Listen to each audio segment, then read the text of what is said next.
Un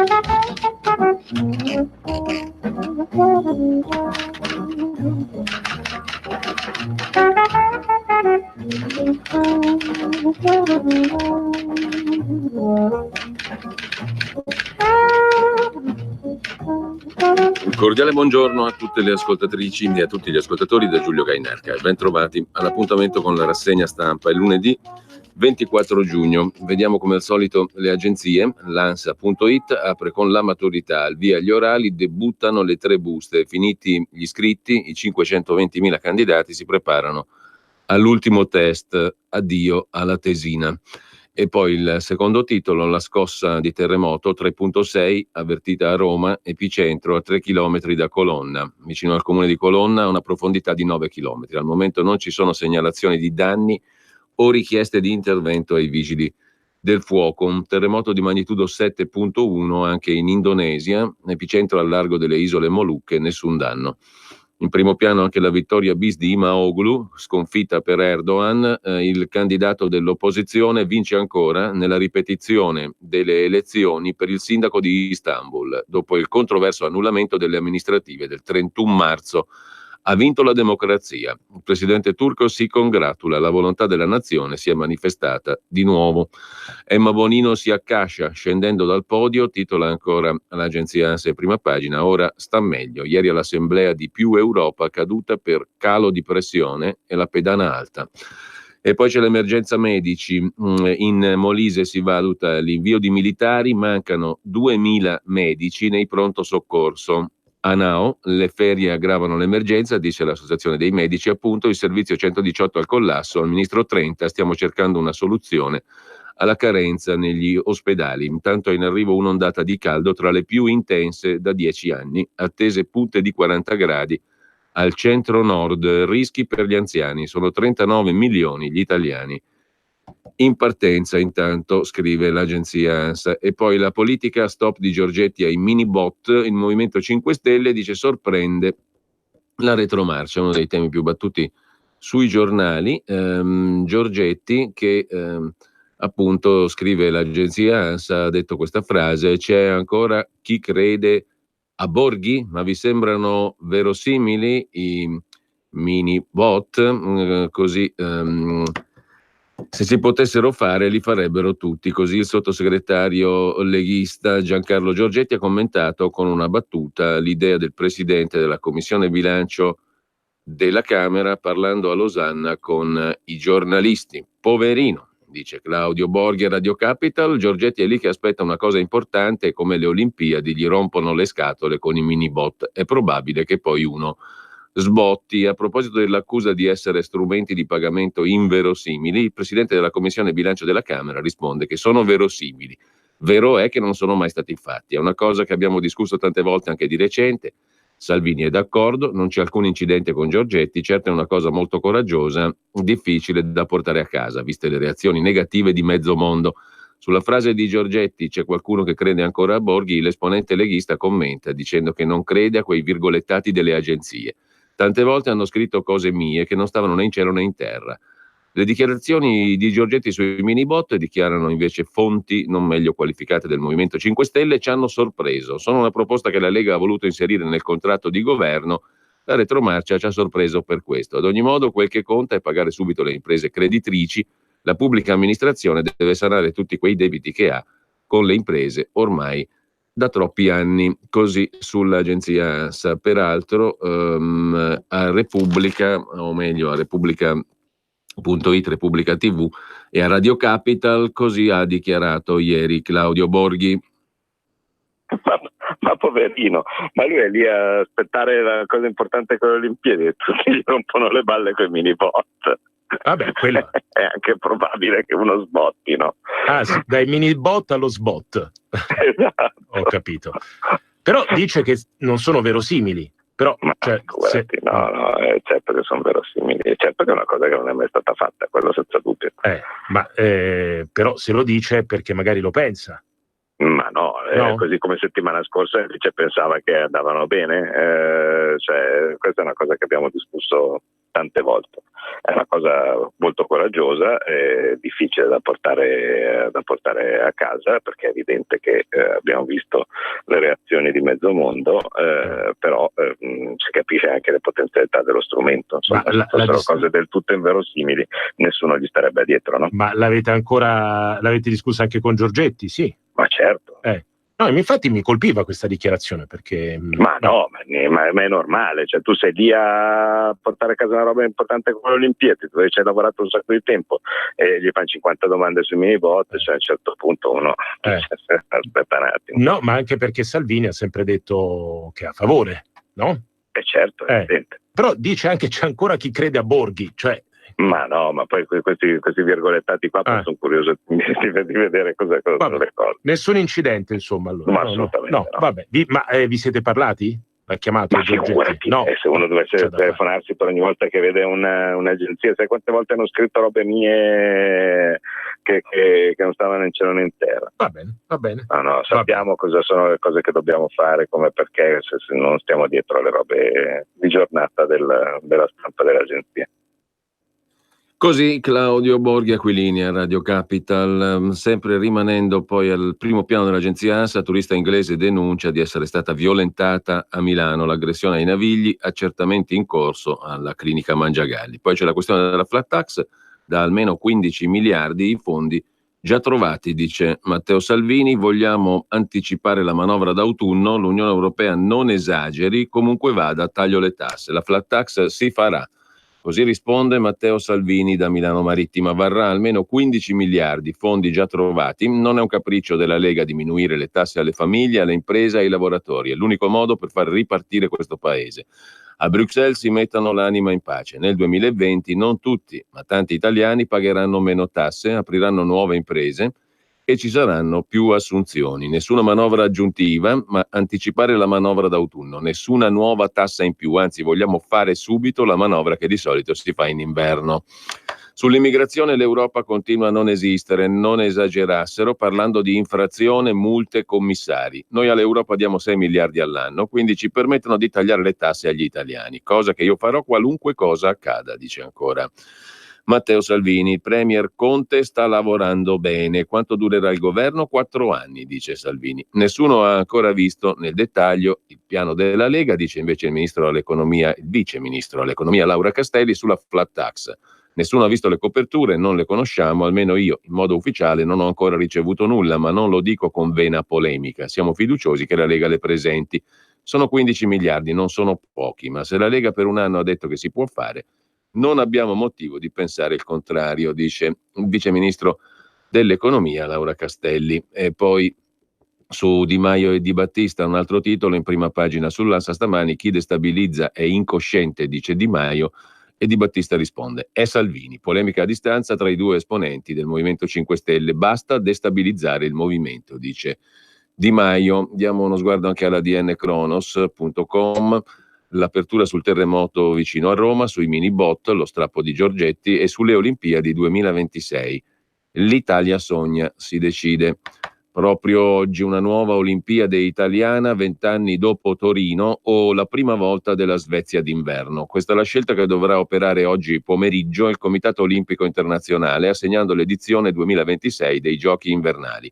La resa dei conti tra Milano Cortina e Stoccolma Are andrà in scena allo Swiss Tech Convention Center di Losanna, sede della 134esima sessione del Comitato Olimpico, nella quale saranno rappresentati 68 paesi. Dei 95 membri del Comitato Olimpico, 3 non potranno votare perché sospesi, non si esprimeranno il presidente, i 3 membri italiani e i 2 svedesi, saranno assenti all'appuntamento altri 3 membri. Per vincere serviranno quindi 42 voti. Il verdetto atteso alle 18 sarà anticipato da una doppia presentazione delle candidature, una tecnica al mattino a porte chiuse, una pubblica nel primo pomeriggio. Dopo la presentazione nel primo pomeriggio dei report redatti dalla Commissione di valutazione del Comitato Olimpico, si procederà alla votazione a porte chiuse, seguita dalla cerimonia dell'annuncio della città vincitrice. Sarà questo l'ultimo atto di un lungo iter che iniziò il 29 settembre 2017 con 7 candidature e dopodiché si deciderà. Milano Cortina,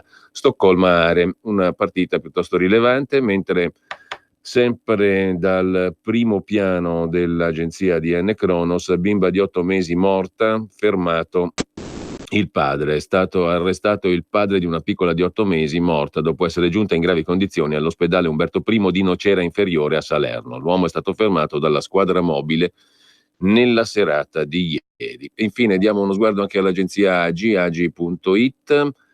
In primo piano il giorno del giudizio per le Olimpiadi a Milano e a Cortina. Il Comitato Olimpico assegna a Giochi 2026 un match ball che vale 4 miliardi, con le due città italiane in tandem in corsa contro Stoccolma e Are. Poi la politica, rissa nella maggioranza, Giorgetti contro Borghi, Di Maio contro Di Battista, la Nunez, senatrice che dà l'addio al Movimento 5 Stelle. E terzo titolo, il più grande errore politico di Erdogan, l'elezione del sindaco di Istanbul è la prova che i repubblicani possono mettere in discussione il potere. E ancora, come fanno migliaia di persone a entrare alla Sapienza per una festa, tra virgolette, clandestina. La morte di un ragazzo porta sotto i riflettori una consuetudine contro cui l'università romana può fare ben poco, a meno di scelte radicali dalle conseguenze imprevedibili. Per gli esteri, a che punto è il braccio di ferro tra Trump e l'Iran? Scatteranno oggi le nuove pesanti sanzioni che impediranno all'Iran di ottenere armi nucleari, scrive l'agenzia Agi in primissimo piano. Adesso vediamo come al solito anche le pagine Facebook di Matteo Salvini. In primo luogo, anche questa domenica tantissimi nuovi tesserati alla Lega, da nord a sud. Grazie, se voi ci siete, io ci sono. E una settimana fa il viaggio a Washington, dove ho trovato sintonia su sicurezza e politica internazionale, ma anche economia e rivoluzione fiscale. Orgoglioso di vedere quanto l'Italia sia apprezzata nel mondo. Italia e America mai così vicine, scrive Matteo Salvini sulla sua bacheca Facebook. E ancora, dalla cronaca, Casamonica alla villa abbattuta, Salvini, vogliamo un risarcimento per danni morali e fisici. Dopo aver orgogliosamente abbattuto con la ruspa le loro ville abusive, i Casamonica vogliono pure essere risarciti. Roba da matti, per anni hanno avuto vita facile, ora la pacchia è finita, scrive Matteo Salvini. E poi torna l'incubo del festival di Yulin e l'orrore dei cani bolliti vivi, un festival tra virgolette in Cina dove torturano, uccidono, mangiano più di 10.000 cani. Atroce e vergognoso. Non è questione di usanza ma di umanità, che qui non esiste, chiusura immediata. E ancora dal primo piano della pagina Facebook di Matteo Salvini: più si investe nello sport, soprattutto nelle periferie di certe città, tanto meno si spende in sicurezza. Non solo, impiegare qualche soldo in più nelle strutture sportive aiuterebbe anche il PIL. Sono sicuro che anche a Bruxelles sarebbero d'accordo. Poi c'è l'intervista volante a Sky TG24, ce la sentiamo. Credo di essere stato chiaro, scrive Salvini. Di finire il libro, ho piazzato i bimbi lì con palette e secchiello, però vabbè, è bello. Sono tante richieste, tante proposte sulle tasse, sul lavoro, sull'immigrazione, sulla giustizia, sulla scuola, quindi non si finisce mai di imparare. Ministro, un anticipo di vacanza, però come diceva il pensiero va all'Europa? Sì, soprattutto al Ministro dell'Interno. Io ho da 11 giorni questa imbarcazione olandese con un'ONG tedesca in giro per le acque del Mediterraneo senza che nessuno muova un dito, quindi sull'immigrazione l'Europa continua a non esistere. Non esagerassero parlando di infrazioni, multe, commissari. Noi all'Europa diamo 6 miliardi di euro all'anno, quindi ci permettessero di tagliare le tasse agli italiani, cosa che io farò qualunque cosa accada. Quale suggerimento al Premier ha dato? No, sta lavorando bene. Ma la flat tax si riuscirà a fare? Ovvio. Non è un capriccio della Lega, diminuire le tasse alle famiglie, alle imprese e ai lavoratori è l'unico modo per far ripartire questo paese. Quindi a Bruxelles si mettano l'anima in pace. Nel 2020 non tutti, ma tanti italiani pagheranno meno tasse, apriranno nuove imprese e ci saranno più assunzioni. Ma quanti soldi servono? Almeno 15 miliardi. Si troveranno? Già trovati. Manovra aggiuntiva? No, nessuna nuova tassa in più. Anzi, vogliamo fare subito la manovra che di solito si fa in inverno. Senta, Di Battista dice che lei vuol far cadere il governo. È una bella giornata, non ho tempo per parlare di Di Battista. Ha detto si sta berlusconizzando. No, il fisico è quello che è. Ma cosa dice ai vostri alleati di governo, ai 5 Stelle? Con loro stiamo lavorando bene. Se c'è qualcuno che chiacchiera girando per il mondo scrivendo libri a pagamento e insultando il prossimo, gli auguro buona vita. Fino a quando dura questo governo? 4 anni. Grazie Ministro, buona giornata. Così Matteo Salvini. Vediamo la pagina Facebook di Luigi Di Maio per tirare un po' le somme. con calma, naturalmente adesso ci arriviamo, non disperiamo, vediamo i post d'apertura sulla pagina Facebook di Luigi Di Maio, una bella giornata a Campobasso, 14 ore fa, per la processione del Corpus Domini. Le dichiarazioni alla stampa da Campobasso, sentiamo un attimo.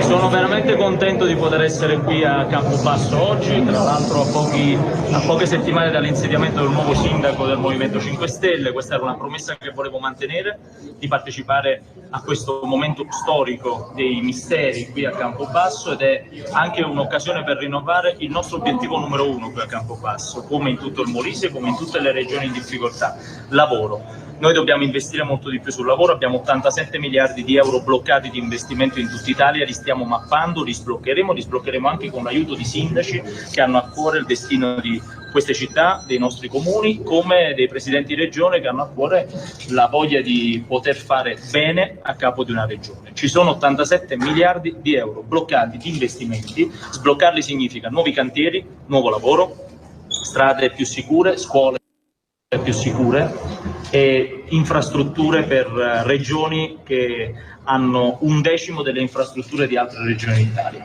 come questa qui. È preoccupata la situazione dell'inflazione, Ministro, e anticiperesti anche lei la manovra come ha detto Salvini, la manovra anti-bilancio? Io le dico, per me la manovra di bilancio si può fare anche domani mattina. Il tema è che ancora non conosco quali siano le coperture della flat tax, e questo credo che sia una responsabilità e un onere della Lega, che ha vinto le elezioni europee, ed è giusto che avanzi la proposta economica. Per tutto il resto io sì, sono preoccupato per la procedura di infrazione, ma sono anche fiducioso del fatto che si possa evitare questa procedura di infrazione, e la possiamo evitare perché l'Italia può pretendere molto di più a quei tavoli. Certo, per pretendere di più a quei tavoli dobbiamo essere uniti qui in Italia come forze politiche e dentro le forze politiche, perché ogni volta che si prova a scrivere una legge di bilancio a mezzo stampa o a trovare 10 miliardi e mezzo stampa, o allo stesso tempo che si prova a minare una forza politica con dichiarazioni, post, libri, l'unica cosa che si fa è indebolire il governo di una delle prime 7 potenze al mondo, l'Italia, della seconda forza manifatturiera d'Europa. Qui stiamo lavorando seriamente, c'è bisogno di unità, e non solo eviteremo la procedura di infrazione, ma potremo fare anche una legge di bilancio che abolisce e elimina una serie di balzelli sulla vita di ogni giorno dei cittadini, per cui tanti pensionati spendono il 70% della loro pensione ogni anno in tasse di ogni tipo. Ministro, progetto Italia, CDP e Intergiro insieme per salvare i grossi gruppi e i piccoli che a valle che fine fa? Guardi, quella è un'operazione di mercato, un'operazione su cui noi non mettiamo bocca come governo, ma io mi auguro che sia un'operazione per tutelare le piccole e medie imprese italiane, nel senso che non vogliamo soggetti che vadano a distruggere il mercato delle piccole e medie imprese. Se un soggetto diventa più competitivo nelle commesse estere, ben venga, perché lì a livello internazionale noi siamo stati numeri 1 per decenni, e adesso queste grandi aziende in affanno hanno difficoltà a completare alcune commesse in tutto il mondo.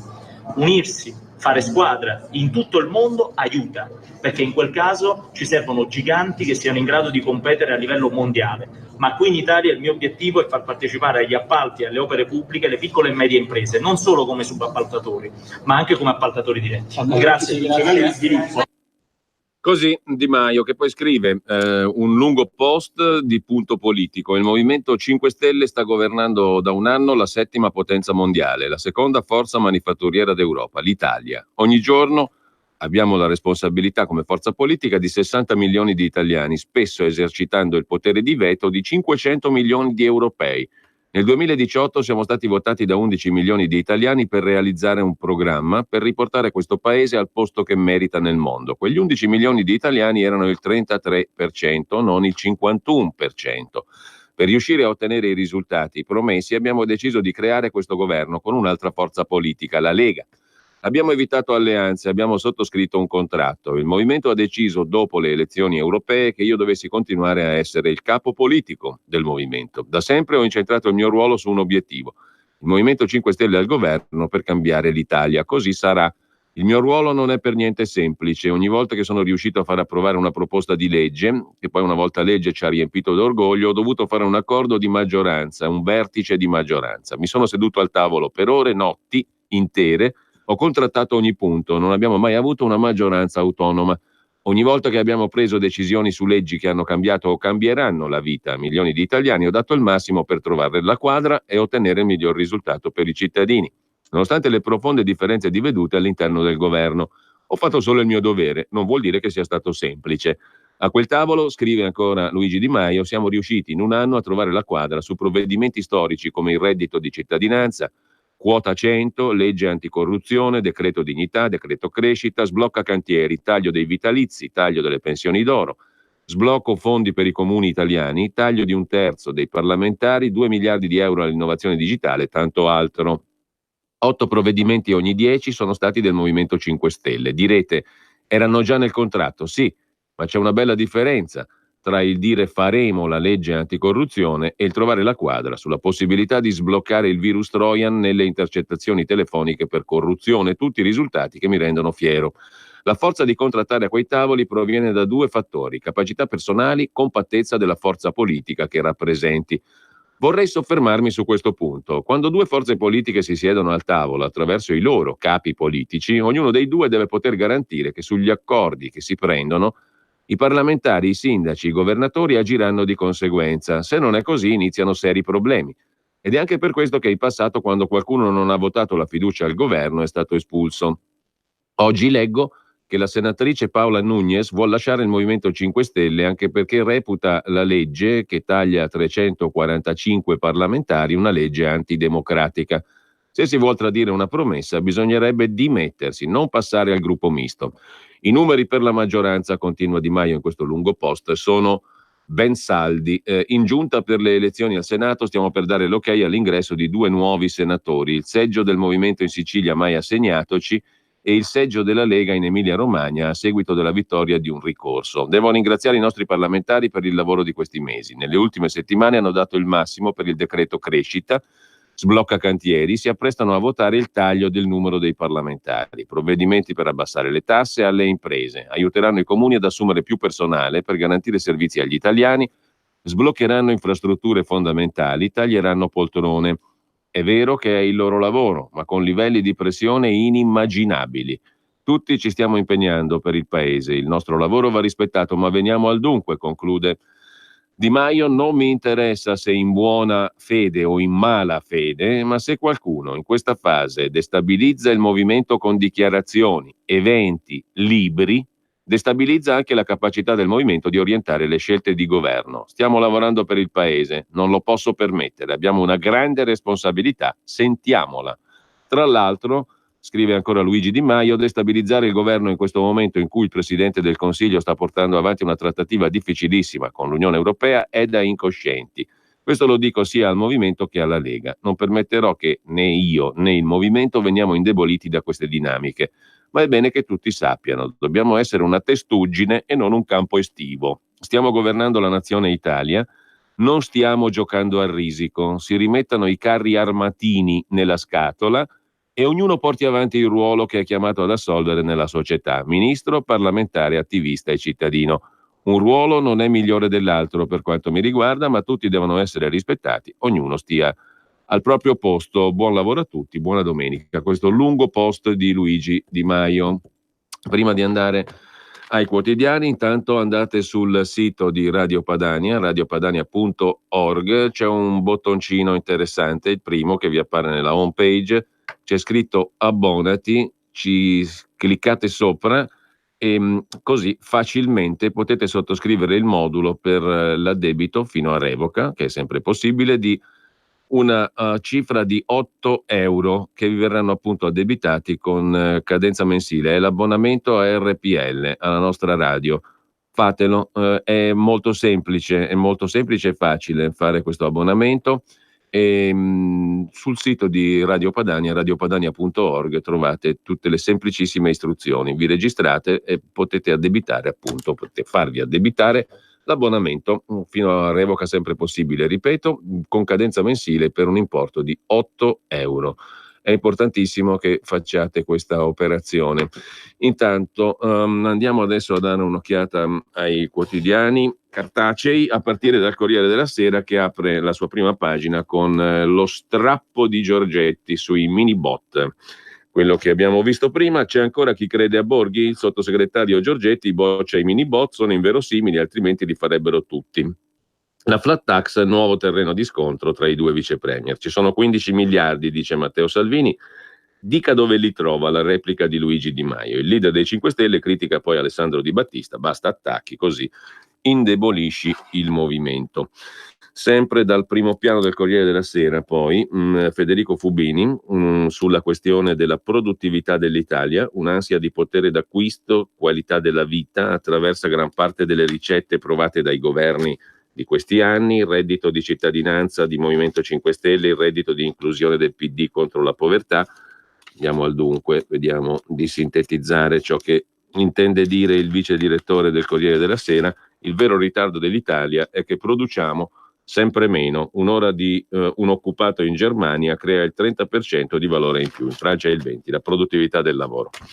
Mentre, sempre dal primo piano del Corriere della Sera, sospetti, veleni e addii, l'ora difficile del Movimento 5 Stelle. Di Battista dice che chiamerà Di Maio, ma ancora non ha trovato il tempo di farlo. Intanto rottama l'agenda di Conte e del vice premier Grillino e ne invoca una nuova, chiedendo al movimento di rigenerarsi e mettendo alle strette magari Salvini. Lo scontento della base. Ma sul primo piano del Corriere della Sera c'è anche la questione delle Olimpiadi 2026, Milano-Cortina, 3 principesse per battere la regina di Svezia. In palio oggi a Losanna l'assegnazione dell'Olimpiade invernale 2026. Milano-Cortina mette in campo 3 principesse, Goggia, Fontana e Confortola, per vincere la sfida con Stoccolma, che schiera Vittoria, l'erede al trono di Svezia.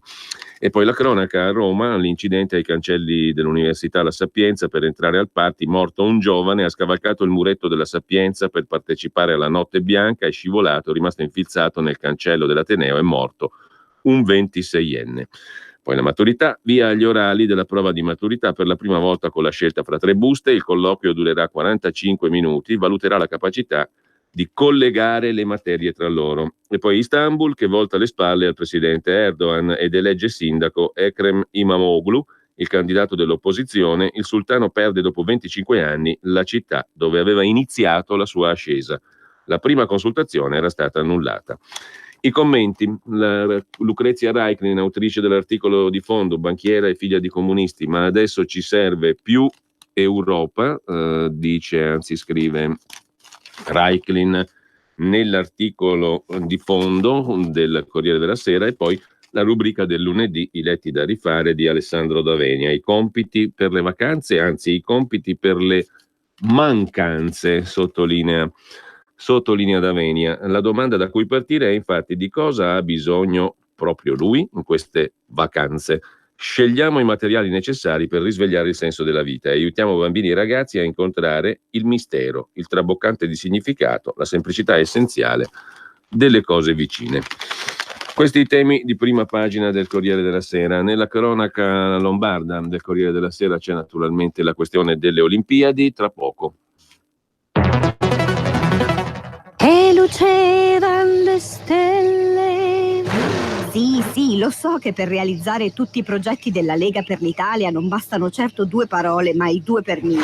Gli italiani sanno tutto e sanno pure che il codice per destinare alla Lega il 2 per 1000 è D43 e che lo si deve scrivere sulla dichiarazione dei redditi. Donar il mio solo pensiero, firma www.2per1000lega.it. Messaggio per tutti gli imprenditori, gli artigiani, i commercianti, i liberi professionisti. Hai un'attività? Dei prodotti da promuovere? Prova la pubblicità sulla nostra radio. Radio Padania ha preparato per te una grande promozione per aiutarti a sostenere la tua attività a tariffe davvero straordinarie. Informati, vedrai che si può fare. Mandaci una mail all'indirizzo spot@radiopadania.net. Con Radio Padania si può fare. Porta con te ovunque RPL. Scarica l'applicazione su smartphone o tablet dal tuo store o dal sito radiopadania.org. Cosa aspetti? Allora, dal sito radiopadania.org, facilissimo, potete abbonarvi alla nostra radio dalla homepage del sito radiopadania.org, poi potete naturalmente continuare a fare tutte le donazioni che volete per chi già le fa e scaricare l'app, questo è molto semplice anche dal vostro smartphone attraverso il vostro negozio virtuale, dallo smartphone sullo smartphone, e attraverso lo smartphone, il telefonino, insomma potete scaricare la app, che è molto importante anche per i numeri e per la pubblicità, che vi permette poi di ascoltare la radio in qualsiasi contesto. Intanto torniamo alle prime pagine con Repubblica, che apre con un'intervista al ministro della Salute Grillo: giovani medici subito in corsia, assumiamo gli specializzandi per evitare il collasso negli ospedali, e chi sceglie i settori in crisi va pagato di più. Bisogna alzare gli stipendi di chi è negli ospedali pubblici per evitare le fughe. Incentivi a chi sceglie specialità trascurate come anestesia. La nostra sanità è asfittica nelle zone migliori. Si deve investire, ci vorranno anni in ogni caso per aggiustare i guasti, dice la ministra della Salute Grillo. 8.000 professionisti in meno, le ferie estive, il caldo che porta gli anziani nei pronto soccorso, la carenza di medici, problema enorme. La ministra della Salute propone di affrontarla pagando di più i medici per evitare che i giovani vadano all'estero, ma anche per premiare chi sceglie le specialità più in difficoltà. Via libera all'assunzione degli specializzandi agli ultimi anni di corso. In Italia mancano 8.000 medici specialisti ospedalieri. Perché? Non c'è stata un'adeguata programmazione del numero di specialisti da formare rispetto a quelli necessari, dice il ministro Grillo. Sono 20 anni che la situazione è questa. Nessuno ci ha voluto mettere mano fino ai miei provvedimenti dei giorni scorsi. Alcune regioni hanno borse extra per gli specializzandi, ma sono sempre comunque di numero insufficiente. Infatti il problema degli organici ridotti c'è anche nelle regioni più ricche, che in questi anni hanno potuto assumere più di quelle in piano di rientro. Stranieri, pensionati, militari.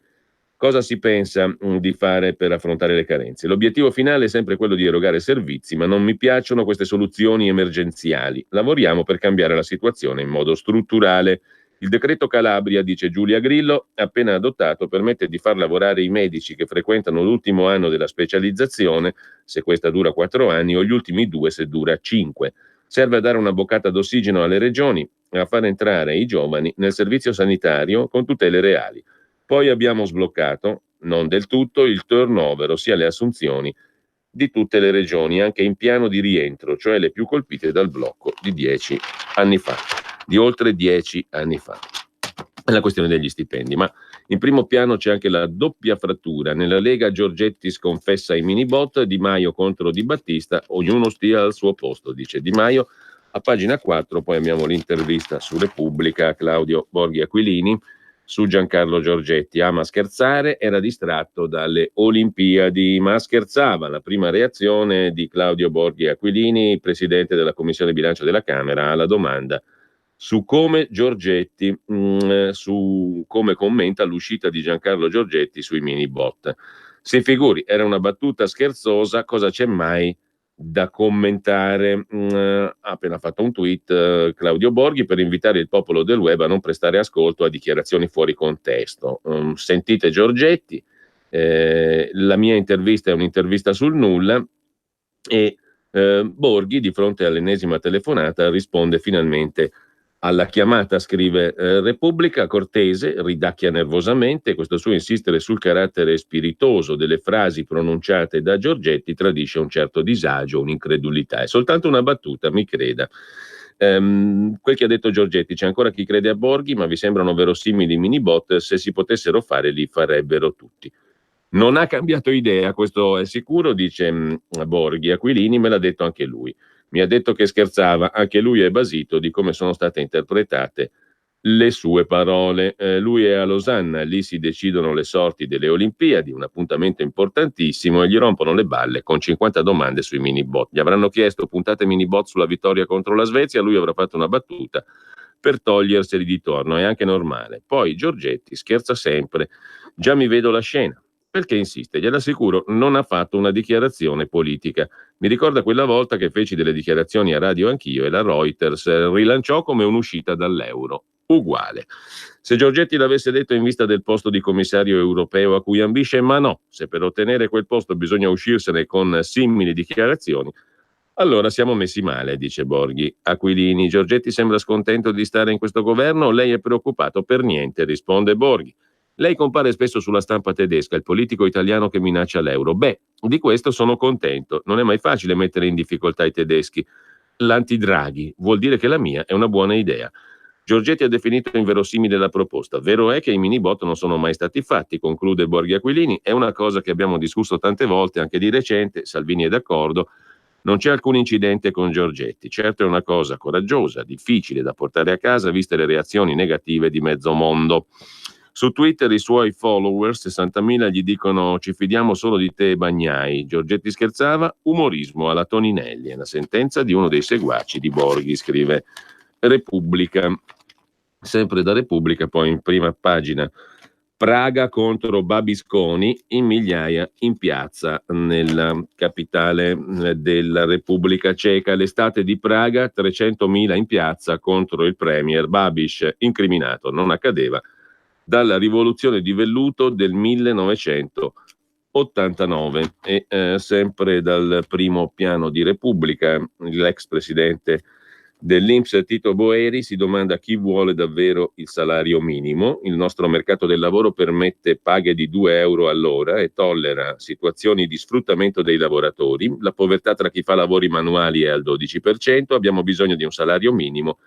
Grave colpa di tutti, partiti e sindacati in primis, avere ignorato il problema così a lungo, mentre Ilvo Diamanti nelle sue mappe del lunedì si occupa del quadro politico. La nostra democrazia sta cambiando rapidamente insieme alle istituzioni e ai principi costitutivi, il Parlamento e i partiti, il Presidente della Repubblica, la magistratura, soggetti in mutamento continuo, messi in discussione di continuo, basti pensare alle polemiche sul CSM negli ultimi giorni, scrive il sociologo in prima pagina. A pagina 24 c'è appunto la mappa di Ilvo Diamanti, il mito della democrazia diretta che ha reso gli italiani contrari ad accettare mediatori, ma il nostro paese è fondato sulla rappresentanza. L'Italia è in una fase di presidenzialismo prudenziale. Mattarella è divenuto non solo il garante, ma anche un appiglio. Con questo Papa visita la periferia di Roma che soffre di degrado e di abbandono, titola ancora Repubblica. Mentre andiamo alla Stampa di Torino, la Stampa è avvolta in una controcopertina dedicata al fatto che si inaugura oggi a Torino la festa della tecnologia. La Tech Week, la fabbrica dell'innovazione, apre a Torino, debutta l'Italian Tech Week. Avremo nei prossimi giorni a Torino il meglio dell'Italia High Tech per un totale di 65 società, 50 eventi, tutti gratuiti, alcuni riservati ai professionisti, altri aperti al pubblico, in 25 luoghi differenti della città. I protagonisti dell'Italia tecnologica discuteranno con leader globali come Fabiola Gianotti, direttrice del CERN, il più grande laboratorio di ricerca sulle particelle del mondo, Daniel Ek, fondatore di Spotify, il più grande unicorno europeo alla sua prima occasione pubblica nel nostro paese. Tutto ciò in una città, Torino, con un tessuto cittadino vivace, 2 atenei di qualità, la consapevolezza di avere punti di forza nell'automotive, nell'aerospazio, nell'automazione industriale, insomma un laboratorio dell'innovazione. Il Piemonte investe su questo fronte ogni anno il 2,2% del PIL rispetto a una media nazionale dell'1,4% e a oltre il 10% nella sua forza lavoro nell'alta tecnologia. La competizione si sviluppa fra grandi aree urbane e richiede scelte di alto profilo per creare network fra università, tecnologie e imprese capace di affrontare qualsiasi sfida. Torino può essere della partita. Così sulla Stampa. La Stampa che peraltro in primo piano, oltre alla questione dei mini boss sì o no, mette anche un'inchiesta sul mondo del lavoro, assenze di tutele, salari bassi e boom di contratti pirata, scrive la Stampa. Salari sempre più bassi, quasi 2 milioni di lavoratori pagati sotto i minimi fissati dai contratti dei sindacati confederali, un fenomeno che allo Stato costa 3 miliardi di euro all'anno.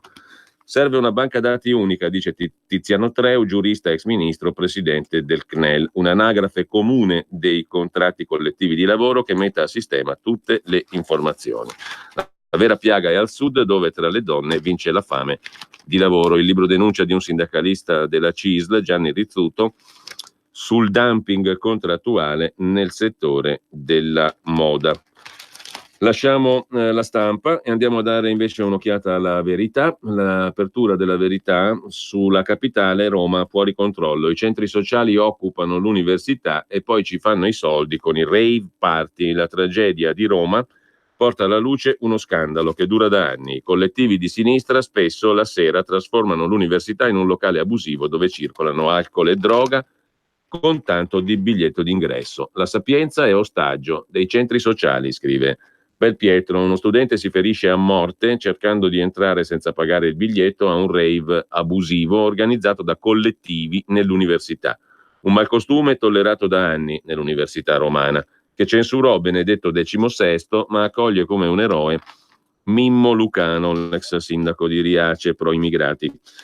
In primo piano, a proposito di immigrati, se questa è integrazione, il titolo del pezzo di Alessia Pedrielli, segregate in casa, picchiate, spedite a forza nei paesi d'origine, delle donne straniere presenti in Italia, il 31% ha subito violenze da fratelli e padri nel nome dell'Islam. Solo il 17% delle vittime denuncia, ma le femministe tacciono. E ancora in primo piano sul Verità, l'articolo di Silvana De Mari, sulla storia del Forteto, la cooperativa degli orchi. Per decenni al Forteto, comunità toscana fondata da Rodolfo Fiesoli e Luigi Goffredi e ispirata a Don Milani, i minorenni venivano abusati e iniziati all'omosessualità, nel tentativo di superare la famiglia tradizionale, i ribelli picchiati. La domanda sorge spontanea: come è stato possibile tutto ciò? Abbiamo peraltro poi una serie di interviste, vediamo subito.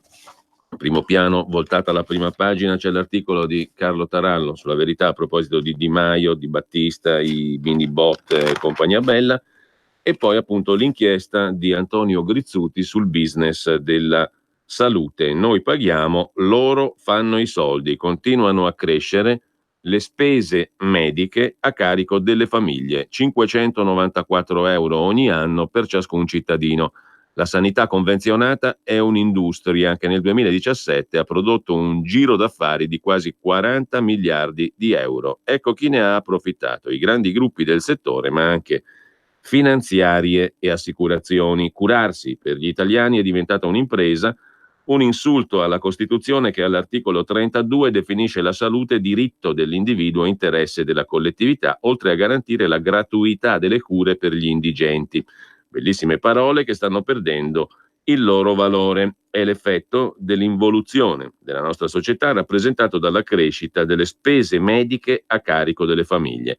La sanità privata, secondo l'ultimo rapporto OASI del Cergas Università Bocconi, è un business che nel 2017 è valso un giro d'affari di 39,7 miliardi di euro, 26% della spesa sanitaria totale. Solo 5 anni prima lo stesso settore pesava 34 miliardi e mezzo. Chi è stato a guadagnare di più da questa impennata nelle spese delle famiglie? Uno studio Mediobanca 2016 mette in evidenza la crescita dei fatturati dei grandi gruppi privati italiani, dal gruppo San Donato all'ospedale San Raffaele, Famiglia Rocca e via dicendo. Sono tantissimi naturalmente. Comunque, oltre ai grandi gruppi del settore, anche finanziarie e assicurazioni.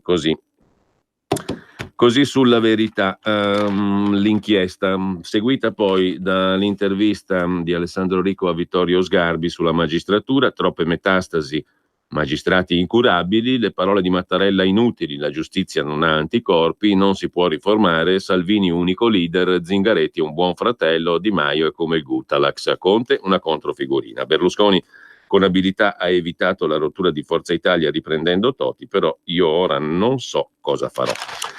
Ancora sul tema della giustizia c'è poi però l'intervista sulla Verità di oggi a Alfonso Bonafede, il ministro della giustizia. Basta con le porte girevoli tra politica e magistratura. Un giudice che si candida sappia che deve abbandonare la carriera per sempre e il Trojan sarà uno strumento sempre più utile alle indagini. Il governo regge, la gente ci chiede di andare avanti. Conte lo conobbi durante il mio dottorato, non ci aveva votato, ma lo volli lo stesso con noi, dice il ministro Bonafede, intervistato da Luca Telese. Voltando pagina invece è Daniele Capezzone che intervista il leghista Massimo Bitonci. Adesso la pace fiscale va estesa al contante e i grillini diranno di sì. Obiettivo: tassa piatta per il 75% dei contribuenti. Se non si fa, stacchiamo la spina al governo. Ottimi i dati sul gettito tributario, dovremmo incentivare i pagamenti tracciabili. Conte e Tria facciano come Salvini, ascoltino di più la gente. Massimo Bitonci, veterano leghista, già sindaco di Cittadella e di Padova, ora parlamentare, sottosegretario all'economia. La questione parte dal taglio delle tasse. La frustata all'economia non poteva essere già data un anno fa, chiede Capezzone. Beh, nel programma di governo, risponde Bitonci, c'erano anche quota 100, il reddito di cittadinanza, la pace fiscale. Nella prima manovra si è deciso di partire da lì, con ottimi risultati. I risultati del decreto fiscale, quello della pace fiscale, presentano numeri eccellenti. La pace fiscale ha impattato su cartelle per un valore di 38 miliardi di euro, dice Massimo Bitonci, e ha prodotto 21 miliardi di entrate rateizzate in 5 anni, con 1.700.000 contribuenti che hanno aderito. E il primo step della flat tax per partite IVA, artigiani, commercianti e imprese è andato bene. Ci sono state 200.000 partite IVA di nuova apertura, di cui 100.000 relative al regime forfettario della flat tax. Per la decisione già presa con l'altra manovra, dal 1 gennaio 2020 il regime sarà esteso dal limite attuale di 65.000 euro al nuovo tetto di 100.000. Quindi si salirà realisticamente da 1,5 milioni a 2 milioni di partite IVA con questo regime.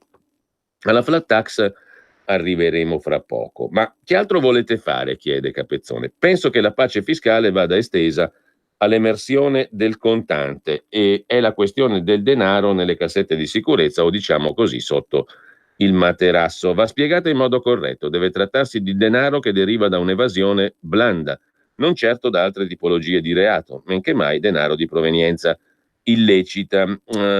Affinché funzioni deve esserci un'aliquota bassa e una protezione penale per chi dichiara. Per l'aliquota si pensava al 15%, per la protezione penale solo a quella per reati fiscali, assolutamente non per altro genere di illeciti. Ma veniamo allo shock fiscale. Gli ostacoli non mancano sulla via della tassa piatta o flat tax. Intanto l'Unione Europea che punta a ingabbiarci. Trovo che quello di Bruxelles sia un errore molto grave dal punto di vista macroeconomico. Altre economie, Stati Uniti, Giappone, e esperienze liberiste mostrano che per combattere la recessione servono grandi tagli di tasse. Da qui all'Ecofin dell'8-9 luglio basterà la risposta del governo basata sul fatto che il nostro rapporto deficit-PIL si attesterà sul 2,1-2,2% o i vampiri di Bruxelles vorranno altro sangue, chiede Capezzone.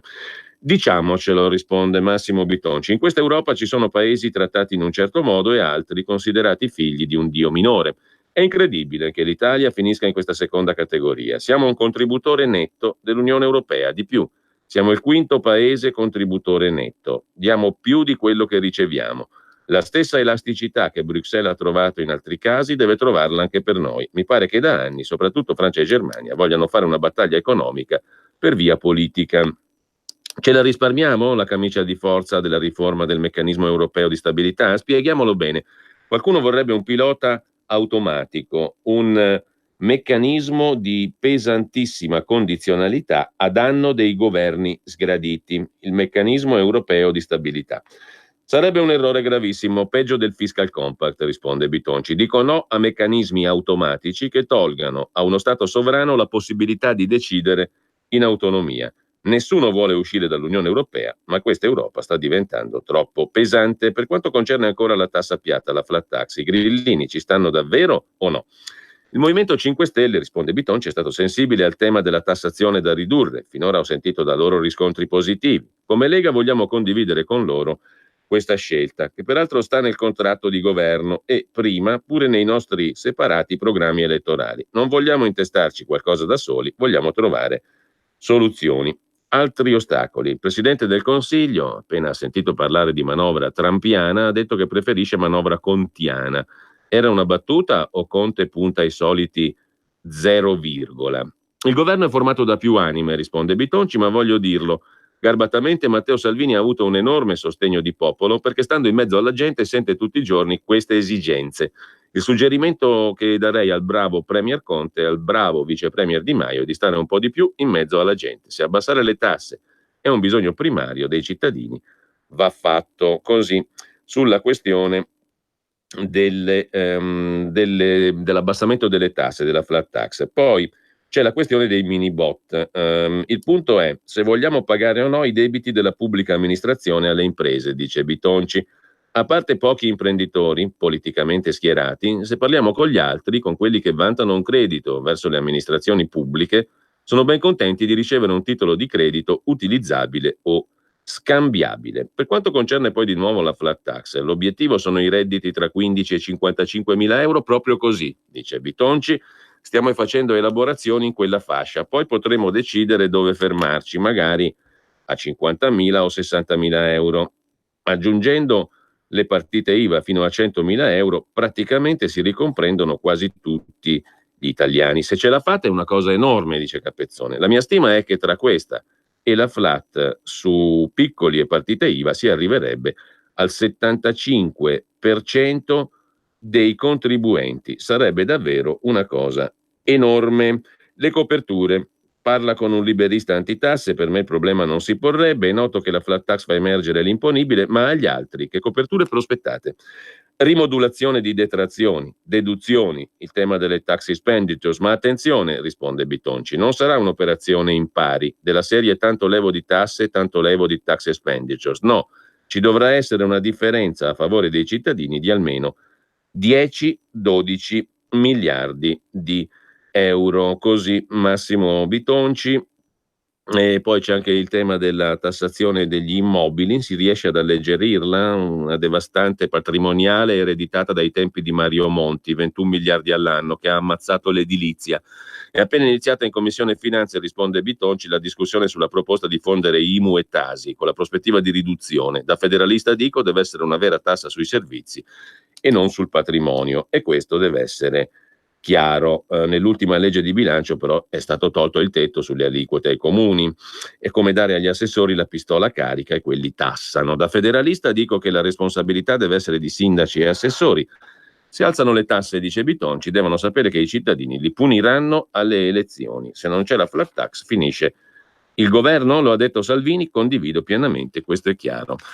Sul tema della flat tax, poi andiamo rapidi, sempre sulla Verità di oggi, si può fare, vi dico come, dice Ferruccio De Bortoli, ex direttore del Corriere della Sera, se non sarà in deficit l'Europa non può protestare, i soldi bisogna cercarli in mezzo ai 54 miliardi di detrazioni e deduzioni che spesso sono soltanto regali. Al Paese serve una forza centrista, la Lega dovrà scegliere se stare con Trump o Putin. Sulla migrazione attenti a quella dei nostri ragazzi, dice ancora l'ex direttore del Corriere della Sera. Mentre in un dibattito televisivo con Claudio Borghi, Alan Friedman, il rosicone della settimana secondo La Verità, per demolire l'idea dei titoli di Stato di piccola taglia, ha assicurato che a introdurli era stato Hitler prima del default del Terzo Reich, che però non è mai andato in default. Passi la reductio ad Hitlerum, ma serve un ripassino di storia, scrive La Verità. Intanto lasciamo il quotidiano diretto da Maurizio Belpietro e andiamo a dare un'occhiata alla prima pagina di Libero. La prima pagina di Libero si apre con un'intervista del direttore Pietro Senaldi al presidente dell'Automobile Club Italiano, dell'ACI, Angelo Sticchi Damiani. Le auto elettriche inquinano. Una vettura ecologica produce più polveri sottili di un diesel Euro 6. Il catastrofismo distrugge il mercato tradizionale e ai vigili dico multate i ciclisti indisciplinati. Le auto elettriche inquinano come i diesel. Una vettura ecologica produce più polveri sottili di un Euro 6, dice ancora. A Libero il presidente dell'ACI, l'Automobile Club Italiano, benedetta auto elettrica, ma occhio a finirci sotto, potrebbe fare molto male, dice Sticchi Damiani. è comodissima, è il futuro, non voglio essere frainteso, però in questo momento sta ammazzando il mercato dell'auto, specie diesel, e questo significa centinaia di migliaia di posti a rischio, senza peraltro avere nessun vantaggio in cambio, visto che siamo indietro come infrastrutture, costi e tecnologia. Questo è l'argomento di apertura. Poi c'è la politica, Di Maio e Di Battista che si prendono a pugni, e l'articolo di fondo di Vittorio Feltri su Pansa che insulta Salvini. Sei un dittatore, critiche esagerate. Lascio perdere i convenevoli, scrive Vittorio Feltri. A Pansa voglio bene, è un maestro, tutto vero. Mi ha offeso, ha ferito i lettori di Libero che l'avevano sopportato amorevolmente sbattendo la porta senza salutare, trattandomi da censore, ma il tempo medica. Nel suo ultimo libro, del tipo J'accuse, ci sono mezzo questioni un po' più interessanti dei rapporti personali tra anziani signori, che palle, e impongono uno sguardo per quel che è possibile lucido sul tema. Constatato che scrivere 3 libri all'anno, come fa Pansa, finirebbe per far perdere lucidità anche a Giulio Verne, che per me è il massimo, data la caratura dell'autore, vengo al punto, che sta nella copertina. Il titolo dice Il dittatore, quindi c'è la foto di Matteo Salvini e un sottotitolo che con furbizia cerca di medicare l'asserzione già usata da Chaplin per Hitler, il ritratto irriverente di un seduttore autoritario. Altro che irriverenza, il linguaggio è più lapidatorio che lapidario. Va bene così, non sono le parole ma i denti cariati con cui digrigna la sua tesi a repellere. Scodella ai disgraziati lettori una ribollita alla varechina, condita con ripetizioni e citazioni di se stesso per allungare il brodo. Sostiene Pansa che Salvini sia un pericolo per la democrazia. Bisogna abbattere Salvini, oltretutto malato di sesso come Berlusconi. Magari forse con il voto, ma non è detto, ci sono tante possibilità che la fantasia della storia contempla per abbattere Salvini. Per cui stia attento Salvini. Non è detto che il suo percorso verso il potere totalitario possa filar liscio. Le incognite sono molte, gufa Pansa, ed elenca. Si va dalle banali, come un'indagine della magistratura o una sconfitta elettorale, fino alle più orribili, come un attentato. Pansa cita Kennedy, evitando per un pelo Ceaușescu. Bastò un cecchino dilettante. Diciamo che il cecchino dilettante, commenta Feltri, è lo stesso Pansa, il quale, dopo aver dato del dittatore al suo nemico, confeziona una strategia per eliminarlo con un simpatico golpetto. Una ricetta ce l'avrei, scrive Pansa. Il presidente Mattarella, galantuomo, deve diventare più interventista e non farsi ingabbiare dalle formalità della Costituzione. Per formalità Pansa intende il voto che determina maggioranze parlamentari. Insomma, Pansa contro Salvini e Feltri che critica Pansa che è contro Salvini, mentre c'è un altro pezzo di Vittorio Feltri in prima pagina su Libero, una lettera aperta al presidente dell'Ordine Nazionale dei Giornalisti, Carlo Verna. Caro collega, scrive Feltri, un paio di giornalisti si sono autosospesi dall'albo, cosa che non si può fare, dicendo o buttate fuori Feltri o ce ne andiamo noi. Ottima iniziativa, sarebbe stato più corretto se si fossero dimessi. Ma a me di essi non frega niente. È curioso il motivo della loro comica iniziativa. Ritengono che abbia offeso Camilleri in fin di vita. Falso. Ho elogiato, forse in modo esagerato, lo scrittore siciliano.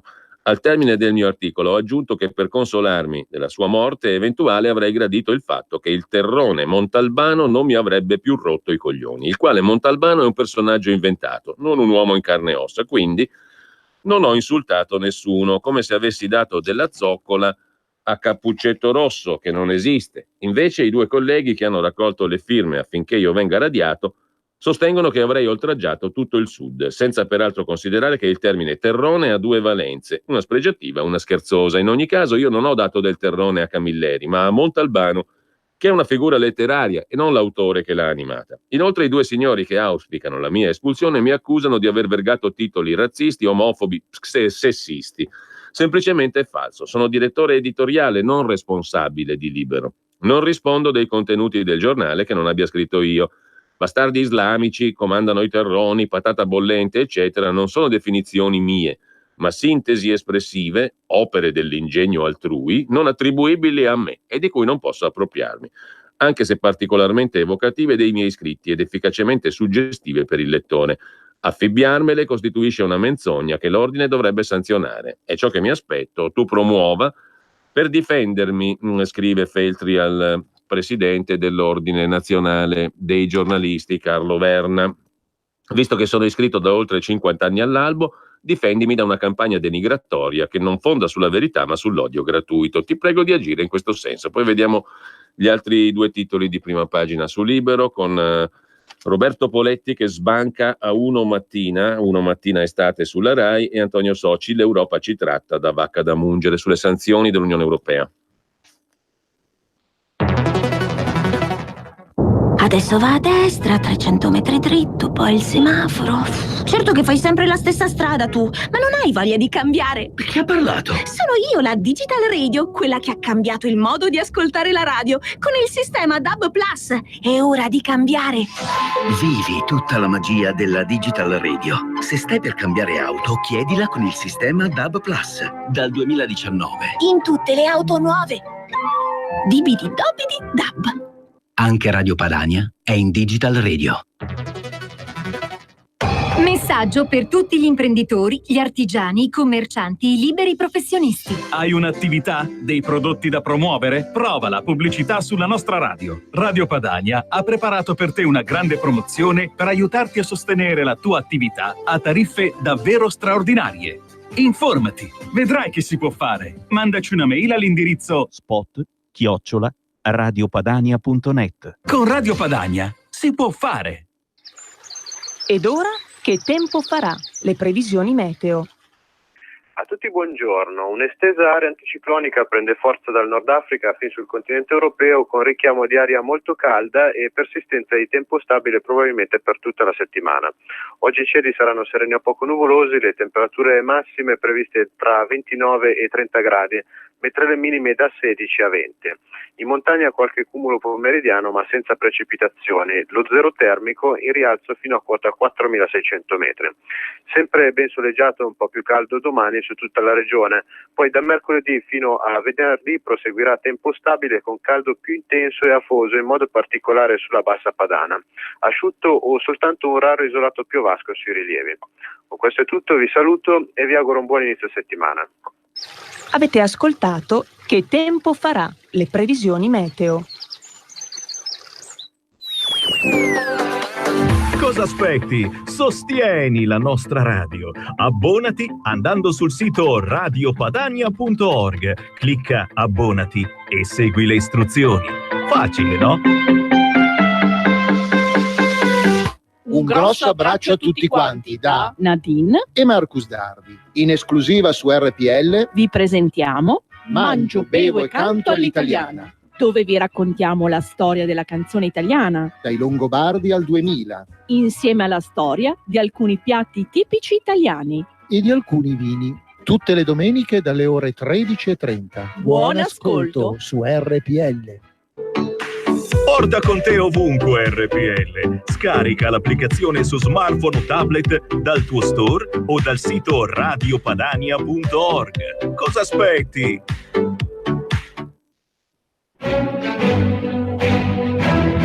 In molti ci invidiano e ci odiano perché siamo ancora liberi. Se vuoi aiutare Radio Padania, segnati il nuovo IBAN per i tuoi bonifici. IT 89 R 08453 01602 000 000 101971 presso la Banca di Credito Cooperativo di Milano SC. Aiuta Radio Padania. Diventa nostro editore. IT 89 R 08453 01602 000 000 10 19 71. Bene, torniamo al neoconduttore Rai, Roberto Poletti, che, scrive Gianluca Veneziani sul Libero, è il numero 1 della mattina. Ascolti, garbo, professionalità, le caratteristiche che premiano l'ex giornalista di Radio Padania, scrive Libero. Nei suoi primi 5 giorni ha portato a casa una media quasi un punto percentuale in più rispetto a Uno Mattina Estate dello scorso anno. E sempre da Libero, dicevamo, in primo piano, l'articolo di Antonio Socci. L'Europa ci tratta come una vacca da mungere. In 20 anni abbiamo regalato agli altri paesi quasi 90 miliardi di euro e adesso rischiamo di essere multati. A Roma c'è chi tifa per l'invasione straniera, scrive Socci. Il primissimo piano di Libero oggi è dedicato a una follia che tira l'altra. Per gli ambientalisti si può solo stare a casa, vietati treni e aerei. Ora i verdi vogliono boicottare i jet perché aumentano lo smog. Lo stesso dicono per TAV e macchine. Torniamo alla carrozza? Si domanda Gianluca Veneziani. Mentre sulla questione dell'economia e sulla tassa unica e tante altre cose si segnala sul Libero una doppia intervista a Marco Zanni, neopresidente del gruppo Identità e Democrazia, il gruppo della Lega in Europa. Se punisce l'Italia, l'Unione farà male solo a se stessa. Presto novità nel fronte sovranista.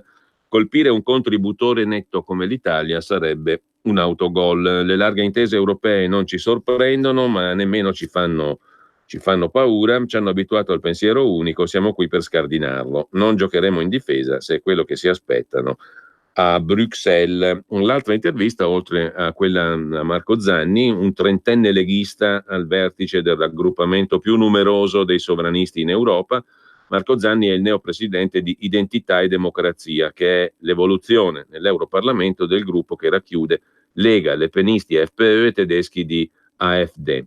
Un trentenne dunque leghista al vertice del raggruppamento più numeroso di sovranisti. Per lui, per Marco Zanni, un onere, soprattutto un'occasione fondamentale per costruire un'Europa del buon senso, dice Zanni. Nonostante la nuova maggioranza a Bruxelles sembra nascere esclusivamente per escludere gli identitari dai giochi politici.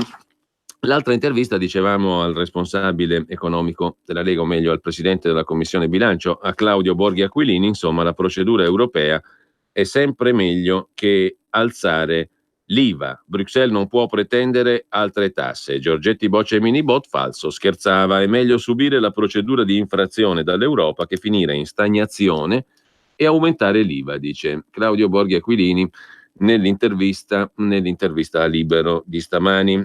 Se Bruxelles ci chiede cose sensate, come dimostrare che le spese per i provvedimenti cardine del governo sono minori rispetto a quanto preventivato, allora ci sta bene.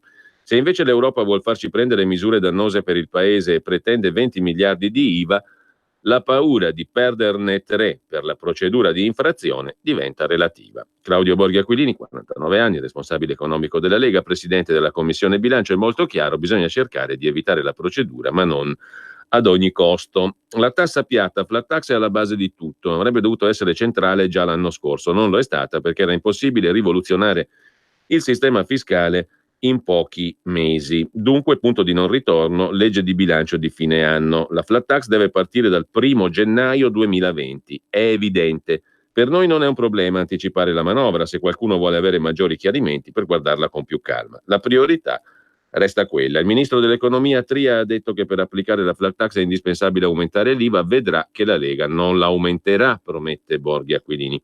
Tria sostiene anche che i minibot non servono. I minibot fanno parte del contratto di governo. Quanto alle parole di Giorgetti, non sono verosimili, non date retta a Borghi, scherzava. È lì che sta cercando di portare a casa le Olimpiadi, gli hanno chiesto dei minibot, se n'è uscito in modo goliardico. Il nostro rapporto è ottimo.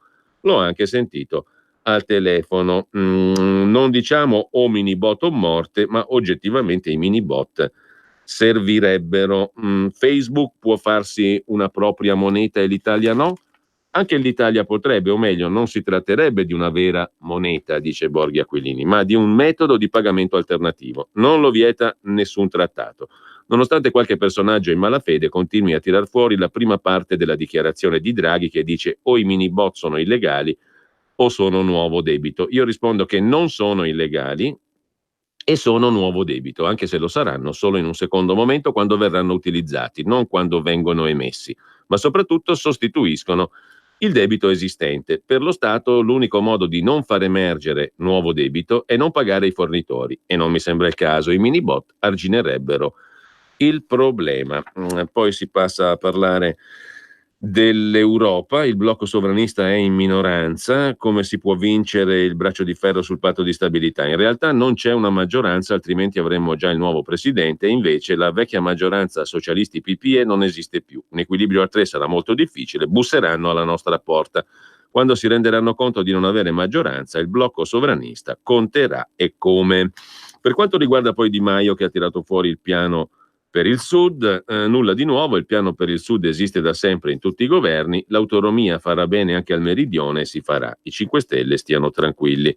Il decreto crescita passato alla Camera, cancellato il termine del 30 giugno per la restituzione da parte di Alitalia del prestito da 900 milioni. Bisogna decidere, dice Borghi, se vogliamo che Alitalia sia un servizio o una società che genera profitti. Se è un servizio, e in parte la vedo così, il fatto che non faccia utili è abbastanza normale. Ciò non significa che deve sprecare soldi, però se ad esempio facesse collegamenti con la Sicilia e la Sardegna a prezzi accettabili, sarei disposto a tollerare la mancanza di profitti. Così Claudio Borghi Aquilini, intervistato da Libero a pagina 6 di stamani. Mentre lasciamo ancora Libero, andiamo a dare un'occhiata alla prima pagina del Quotidiano Nazionale. Qui c'è la notizia che abbiamo letto prima sull'agenzia ANSA: violentata e rapinata una turista inglese a Milano, l'aggressione lungo i Navigli. La donna inglese ha denunciato: sono stata stuprata in zona Navigli, mi hanno bloccata in 5. Gli aggressori nordafricani hanno immobilizzato la donna per prenderle la borsa, poi uno di loro ha abusato di lei. Gli investigatori sono in attesa dell'esito degli esami effettuati al centro antiviolenze della clinica Mangiagalli, scrive il Quotidiano Nazionale, Giorno Nazione, Resto del Carlino, ma l'apertura è dedicata al boom di cause di pazienti contro i medici. Non sparate sul chirurgo, più di 300.000 in tribunale, l'allarme dei medici. Operiamo con timore e non si trovano i giovani. Alle pagine 6 e 7 c'è questa questione dei medici sotto attacco, 300.000 cause, tante liti temerarie, ma nel 95% dei processi penali i professionisti sono prosciolti. Il commento di Michele Brambilla, che scrive: dal medico non vado mai perché sono un grande ipocondriaco. Ormai da un pezzo il medico non fa diagnosi, non prescrive terapie, più semplicemente ordina esami. Se hai la tosse ti fa fare un RX ai polmoni, se hai il mal di testa una TAC, per ogni malanno una ventina di analisi del sangue, così costringe il paziente a una straziante attesa dell'esito, insostenibile per l'ipocondriaco. Men che meno vado dallo specialista, il quale è specialista di sadismo. Degli esami prescritti dal medico non si accontenta mai, specie se hanno esito negativo. Ne dispone di nuovi fino a quando emerga qualcosa di patologico. Diceva bene Montanelli: non andare mai né in questura né dai medici. Qualche motivo per trattenerti lo trovano sempre. Da ipocondriaco preferisco immaginare una morte che sopraggiunga improvvisa piuttosto che un lungo periodo di consapevolezza della malattia e della condanna. Meglio non sapere, meglio evitare visiti, controlli, esami, i check-up. Detto questo, non è colpa dei camici bianchi se è scomparso il vecchio medico condotto che, osservando e tastando, curava il paziente senza sottoporlo alle forche caudine degli esami. La colpa è di noi pazienti, più in generale di noi esseri umani, figli del benessere. Non accettiamo l'idea della malattia, né quella della morte. Dal medico pretendiamo l'infallibilità nella diagnosi e quella della terapia. Consideriamo dovere del medico non curarci, ma guarirci. Noi giornalisti purtroppo andiamo dietro a quest'andazzo, attribuendo alla mala sanità anche la morte di pazienti ultra novantenni già operati di cancro e reduci da infarto. La medicina, come una scienza esatta, pretendiamo, esatta e in grado di liberarci dal fastidio della morte. Ecco perché, conclude Brambilla, tanti medici oggi si difendono ordinando migliaia di esami inutili. Hanno paura delle cause per risarcimento danni, quando forse l'unico esame che avrebbe senso sarebbe una perizia psichiatrica obbligatoria su chi entra in uno studio medico. La denuncia di un medico che lavora da 30 anni, intervistato dal Quotidiano Nazionale, Francesco Nardacchione, lavora al Sant'Eugenio di Roma. Abbiamo paura a operare, nessuno vuole più fare questa professione. Ogni anno in Italia si aprono 35.600 nuove azioni legali, ne giacciono 300.000 nei tribunali contro medici e strutture sanitarie pubbliche, cause che nella maggior parte dei casi si traducono in un nulla di fatto.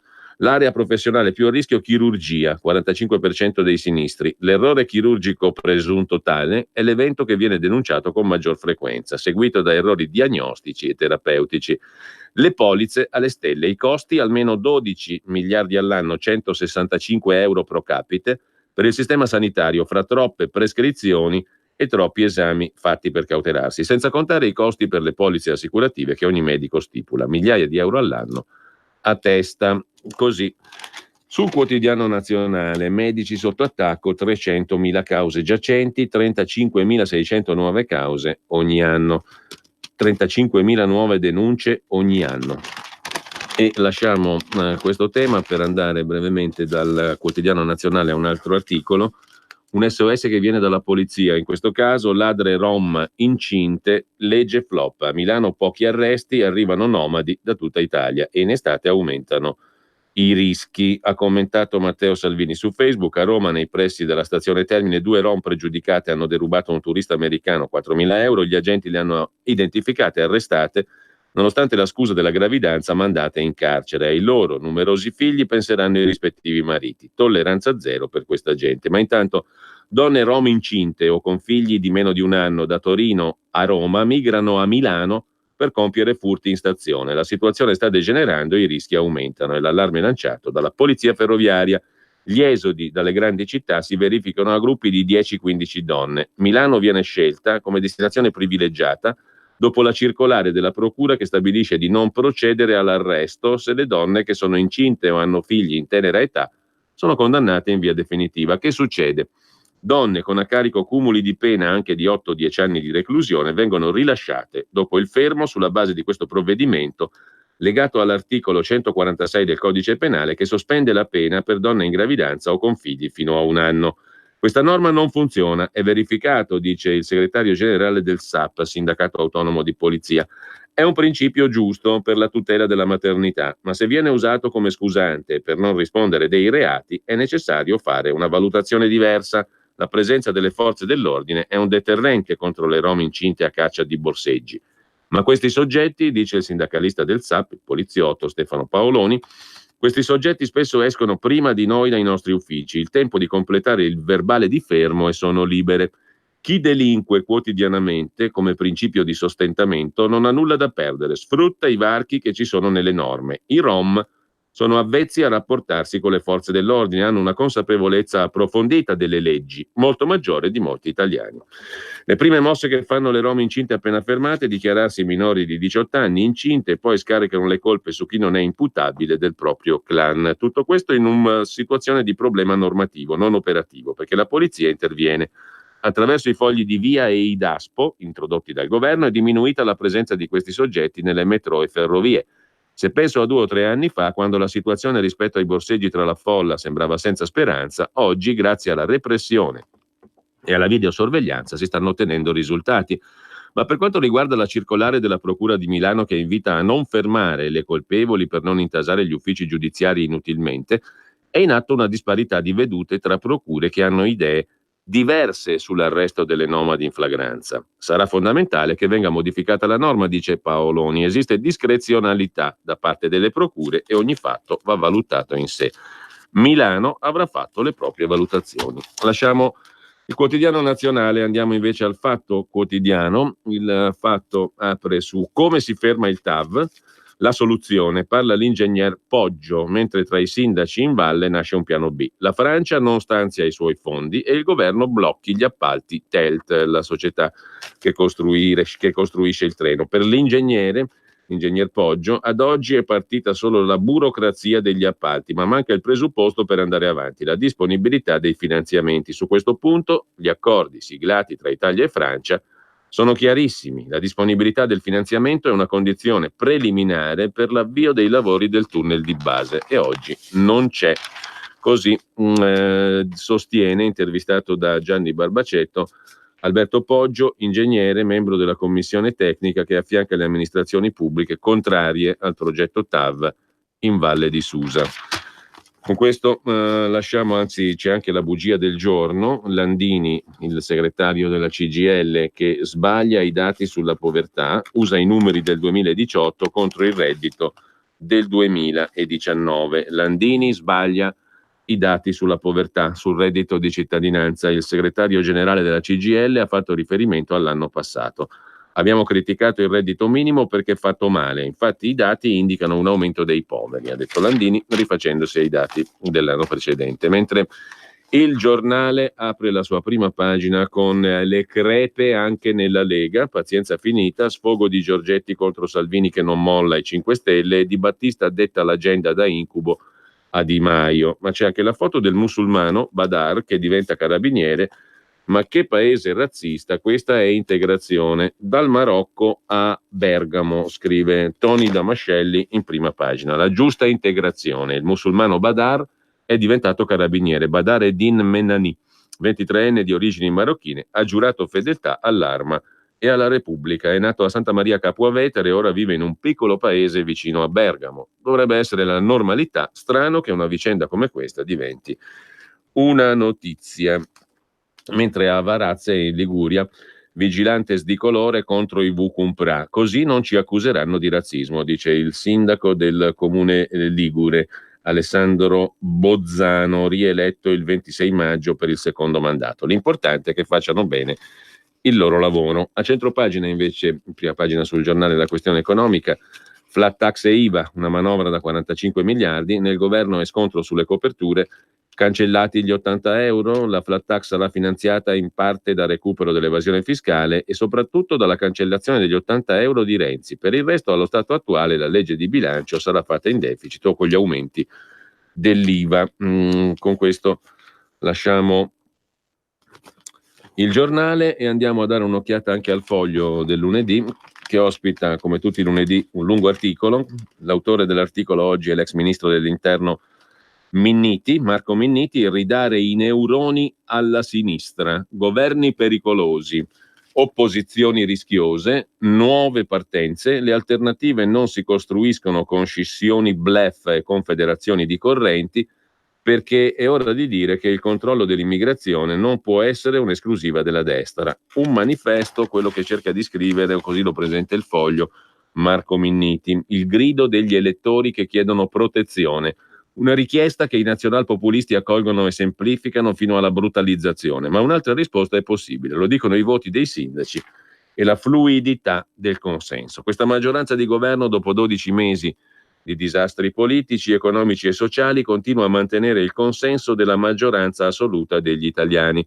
I 5 Stelle hanno perso la sfida per il governo, spartiacque della sconfitta, rottura di un principio fondativo, il voto sulla nave di Ciotti. Centrodestra e centrosinistra, un distacco di 22 punti. Tra le due coalizioni classiche, osserva Minniti, non si era mai registrato nella pur giovane storia della democrazia dell'alternanza in Italia. Europee e amministrative è la conferma di un voto in movimento nel quale non c'è nulla di permanente per nessuno. Difesa personale, difesa dei confini, difesa dal leviatano fiscale, fino alla difesa della razza, quando la protezione diventa chiusura e isolamento. Le virtù della politica di prossimità per la sinistra riformista, che senza popolo semplicemente non è. I sindaci, un pilastro fondativo del PD. Vince quella politica che è più vicina alla gente, scrive ancora Minniti, che è più capace di interpretarne bisogni e sentimenti. Tutto questo la sinistra riformista con i sindaci ha dimostrato di saperlo fare in pratica, non con slogan. L'immigrazione non è un'emergenza, è una questione strutturale del pianeta. Così Marco Minniti in questo lungo articolo sul Foglio di oggi. Mentre dal Foglio Lorenzo Borga con il suo sound check, la verifica di fatto di alcune questioni, oggi dedicata al debito pubblico. Perché il surplus è tollerato e il debito no? Per il Premier Conte l'eccessivo avanzo commerciale di alcuni paesi europei danneggerebbe l'Italia. La Germania in effetti non rispetta gli obiettivi dell'Unione, ma il suo sfonamento non è comparabile con quello italiano. Il debito pubblico italiano, più del doppio rispetto al valore soglia che abbiamo sottoscritto nei trattati europei, rappresenta un rischio per la stabilità dell'Eurozona e dell'Unione Europea, ponendo dubbi gravi sulla capacità dell'economia italiana di superare una nuova crisi. Lasciamo il Foglio e andiamo adesso al Sole 24 Ore del lunedì, che mette in primo piano l'università che torna a 300.000 matricole e caccia alle lauree più vicine al lavoro. L'offerta 2019-2020 al via quasi 5.000 percorsi, 4.854 i corsi attivati dalle università italiane per il 2019-20, aumentano i titoli in lingua inglese, i double degree e i programmi trasversali a più facoltà, più chance per i laureati con Erasmus e tirocini, 298.300 erotti gli immatricolati, gli studenti che si sono iscritti al primo anno nel 2018-2019. Mercoledì in edicola con il Sole 24 Ore la nuova guida, corsi, rette e borse di studio. E intanto altro tema in prima pagina sul quotidiano di Confindustria, in arrivo 35 miliardi di scontrini, il fisco telematico, flusso annuale atteso da gennaio con l'invio a tappeto dei corrispettivi. Tra una settimana si parte con gli operatori maggiori, in 6 mesi 941 milioni di fatture elettroniche. L'obbligo di trasmissione dei corrispettivi dal 2020 riguarderà 30-35 miliardi di scontrini e ricevute fiscali su base annua. Il dato è stimato dall'amministrazione finanziaria, è la base su cui sarà testata la capacità del sistema informatico. Intanto tra 7 giorni c'è il primo step della nuova comunicazione che interesserà gli esercenti con ricavi annuali oltre i 400.000 euro. La sfida è tecnologica, ma coinvolge anche il contrasto all'evasione fiscale. Dalla trasmissione dei corrispettivi si punta a recuperare 2 miliardi di euro di imposte evase all'anno, grazie anche alla lotteria del fisco, il cui debutto è previsto nel 2020, che dovrebbe invogliare i clienti a farsi rilasciare scontrini e ricevute, comunicando il proprio codice fiscale per tentare di vincere i premi in palio, così sul Sole 24 Ore. E poi ancora dal quotidiano di Confindustria, stranieri e risparmi aumentano del 20% i fondi inviati in patria. I risparmi inviati nei paesi d'origine dai lavoratori stranieri in Italia valgono 6 miliardi e 200 milioni, più 20% del 2018 rispetto all'anno precedente. Di questo denaro 1 miliardo e 4, il 22,5%, arriva da 632.000 lavoratori domestici stranieri presenti in Italia, contando solo quelli assunti regolarmente. Per la Romania viene dall'Italia il 18,8% delle rimesse totali. Sono alcuni dati del dossier L'impatto del lavoro domestico nei paesi d'origine, curato da Domina e Fondazione Leone Moressa. Il rapporto evidenzia anche il fenomeno dei bambini lasciati in patria dalle mamme che lavorano all'estero, gli orfani bianchi. Per l'UNICEF sarebbero 350.000 in Romania, 100.000 in Moldavia. Vediamo anche Italia Oggi 7, che col suo direttore si occupa del processo tributario telematico di cui abbiamo detto prima, dal 1 di luglio, rito telematico avanti piano. Il processo tributario dà l'addio alla carta, tra nodi tecnici da sciogliere e riserve da parte dei professionisti. Il processo tributario telematico partirà il 1 luglio, rischia di farlo sottotono, ci sono nodi ancora da sciogliere, professionisti che non si fidano. Un dato per tutti. Secondo i dati della giustizia tributaria, aggiornati al 30 marzo scorso, nel quarto trimestre 2018 il 57% degli atti processuali collegati a controversie pervenuti nei 2 gradi di giudizio è stato depositato utilizzando il canale telematico. Visto dall'altro verso, c'è un 43% di atti ancora da conquistare al nuovo rito, il rito telematico. La fase di avvicinamento non sembra dunque aver funzionato appieno, scrive Italia Oggi. Da Italia Oggi passiamo all'economia del Corriere della Sera.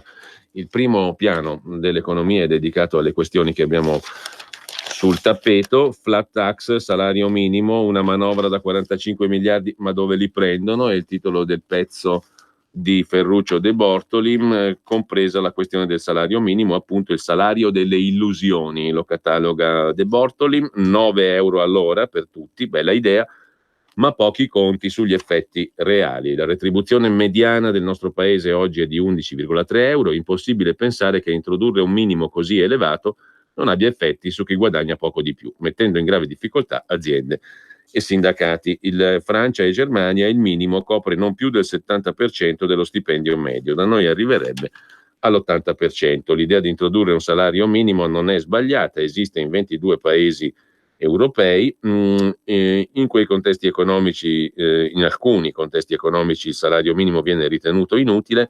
Nessuno dei proponenti italiani pensa che il livello di retribuzione base possa essere equiparabile a quelli imposti per legge da alcuni membri dell'Unione Europea. I sovranisti, per esempio, l'Ungheria ha un salario minimo di 2,65 euro all'ora, la Repubblica Ceca 3 e via dicendo. mentre la prossima manovra è tutta nel primo piano appunto del Corriere dell'Economia, del Corriere della Sera, promesse e impegni che fanno già 45 miliardi secondo Lorenzo Salvia, una breve guida ragionata alla legge di bilancio del 2020. Ciao Ruspa, come butta? Guarda che sei in onda. Donare il 2 per 1000 alla Lega è importante per i progetti di Matteo Salvini? Sì, la gente lo sa. Sa pure che D43 è il codice da scrivere sulla dichiarazione dei redditi. Sì, D43, lo sa. E che se lo dici al suo commercialista fa tutto lui. No, Ruspa, questa non possiamo dirla in radio. D43 è una sigla importante. Serve a dare più forza ai progetti che Matteo Salvini vuole realizzare. Quest'anno il 2 per 1000 donalo alla Lega di Matteo Salvini. Dillo al tuo commercialista. Donare il 2 per 1000 alla Lega è un'ottima azione. www.2per1000lega.it. Messaggio per tutti gli imprenditori, gli artigiani, i commercianti, i liberi professionisti. Hai un'attività? Dei prodotti da promuovere? Prova la pubblicità sulla nostra radio. Radio Padania ha preparato per te una grande promozione per aiutarti a sostenere la tua attività a tariffe davvero straordinarie. Informati, vedrai che si può fare. Mandaci una mail all'indirizzo spot@radiopadania.net. Con Radio Padania si può fare. Qui Parlamento. Tra poco con noi, come tutti i lunedì, Riccardo Molinari, capogruppo della Lega alla Camera e segretario della Lega in Piemonte. Intanto, a proposito di Piemonte, poi vedremo anche un'intervista al Tempo di Roma del neopresidente Cirio, ma torniamo brevissimamente in questa fase al primo piano del Corriere della Sera. Il primo piano del Corriere della Sera è dedicato alle Olimpiadi invernali 2026. Oggi a Losanna si sceglie Milano-Cortina o Stoccolma, la sfida in 30 minuti, con un'intervista sul Corriere di oggi al presidente della Lombardia, Attilio Fontana. C'è il consenso di tutto il paese, 8 italiani su 10 vogliono i giochi, garanzia dalle regioni, Olimpiadi e autonomia, una tira l'altra e tocca al governatore lombardo Fontana mettere in relazione due cose che Lombardia e Veneto vorrebbero. Credo che l'una sia la dimostrazione della necessità dell'altra, dice Fontana. La sensazione è positiva, siamo partiti con grande determinazione e collaborazione. Sono le stesse sensazioni che provo qui, dove speriamo si raccolgano i frutti di questo lavoro. Credo che tutto sia stato fatto molto bene. Il nostro progetto è stato apprezzato dalla commissione del Comitato Olimpico, che è venuta a visitare i nostri siti 2 mesi fa, e ad avviso dei rappresentanti del CONI non sono mai state espresse parole così positive. Il Comitato Olimpico è preoccupato dall'instabilità dei nostri governi. È un aspetto che non deve preoccupare, risponde Fontana, per 2 ragioni. Primo, perché abbiamo dato anche delle garanzie regionali che possono essere supportate dalla Lombardia e dal Veneto. Abbiamo previsto un esborso al di là delle garanzie offerte dallo Stato. Secondo, il grande consenso che ha trovato la candidatura di Milano Cortina nel nostro paese toglie il dubbio che qualunque sia il governo in carica possa togliere il supporto a questa iniziativa. Se più dell'80% degli italiani vogliono le Olimpiadi, non credo che ci sia un governo, ammesso che questo cambiasse, che possa revocare le garanzie. L'avventura olimpica non era nata sotto i migliori auspici. I 5 Stelle si sono messi di traverso, ma è vero che le cose sono anche cambiate, dice Attilio Fontana al Corriere della Sera. Forse perché si sono resi conto che eventi di questo genere sono estremamente utili per i territori, per tutto il paese, che in caso di vittoria ci sarebbe un indotto diretto e indiretto, oltre a un ulteriore passo avanti della credibilità del paese, dice Attilio Fontana. Sulla questione delle Olimpiadi 2026 si decide oggi. Intanto do il benvenuto e il buongiorno, come detto appunto prima, a Riccardo Molinari, che è in collegamento telefonico con noi, presidente dei deputati della Lega e segretario della Lega in Piemonte. Buongiorno Riccardo. Buongiorno a tutti. Stavamo citando l'intervista ad Attilio Fontana sul Corriere della Sera per le Olimpiadi. Purtroppo Torino è rimasta fuori dalla partita.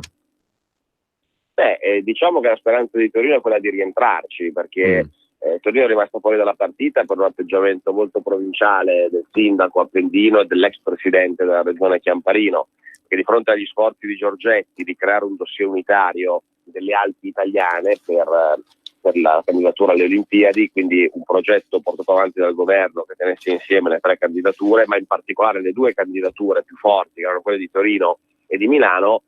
Torino si è tirata fuori agitando un ordine del giorno che era stato approvato in Consiglio Comunale che chiedeva una corsa solitaria. A fronte di questo c'è stato un disimpegno del governo e mentre Milano e Cortina hanno avuto le forze per proporre la loro candidatura, Torino è rimasta fuori. E quindi è stato un atteggiamento assolutamente autolesionistico, ma la speranza è che il nuovo presidente della regione Cirio si riesca, in caso di assegnazione delle Olimpiadi a Milano e Cortina, a riottenere la presenza di Torino con qualche gara. Questo è il lavoro che stiamo cercando di fare. Ecco Riccardo, a proposito invece dei titoli, delle questioni di prima pagina di oggi, c'è la questione dei mini bot. Tu come la interpreti questa questione Giorgetti, Borghi, i mini bot? Guarda, diciamo che sui mini bot c'è un atto parlamentare che chiede di utilizzarli come strumento alternativo di pagamento dei debiti della pubblica amministrazione verso i fornitori, votata all'unanimità del Parlamento. Quindi l'idea di mini bot non è solo un'idea di Borghi, è un'idea di Borghi che è diventata oggetto di un voto unanime del Parlamento italiano. Quindi partiamo da questo presupposto. Poi diciamo che tutti i giornali oggi parlano di questa presunta diatriba tra Giorgetti e Borghi. Mi pare che sia stato ricostruito dai due come una battuta scherzosa, mentre Giorgetti a Losanna era pressato dai giornalisti, invece di parlare di Olimpiadi gli parlavano di mini bot. Allora è chiaro che se facciamo un ragionamento, non si può pensare che il mini bot sia la soluzione a tutti i problemi economici dell'Italia, d'accordo? Quindi in quell'ottica posso leggere la battuta, come dire, ma sì, di cosa stiamo parlando, è una cosa così tanto per. Quindi la interpreto così la battuta di Giorgetti, anche perché, ripeto, Salvini ha preso le difese di questa misura più volte, ripeto, si tratta di un atto del Parlamento italiano. Io ritengo che possa essere uno strumento sicuramente innovativo, è uno strumento nuovo, è uno strumento a cui non si è mai pensato. Dal mio punto di vista non contrasta col diritto comunitario, perché non è vero che quando si dice che si tratta di nuovo debito, perché si tratta di cartolarizzare un debito che già esiste, perché il debito verso i fornitori già esiste. Quello che si fa lo si tramuta in carta, che diventa una sorta di carta moneta che ha valore legale soltanto in Italia. Quindi anche da questo punto di vista non contrasterebbe col diritto comunitario, perché non sarebbe la formazione di nuova moneta, perché la moneta attuale è l'euro, che vale nell'area euro. Questi titoli varrebbero soltanto in Italia. È chiaro che insomma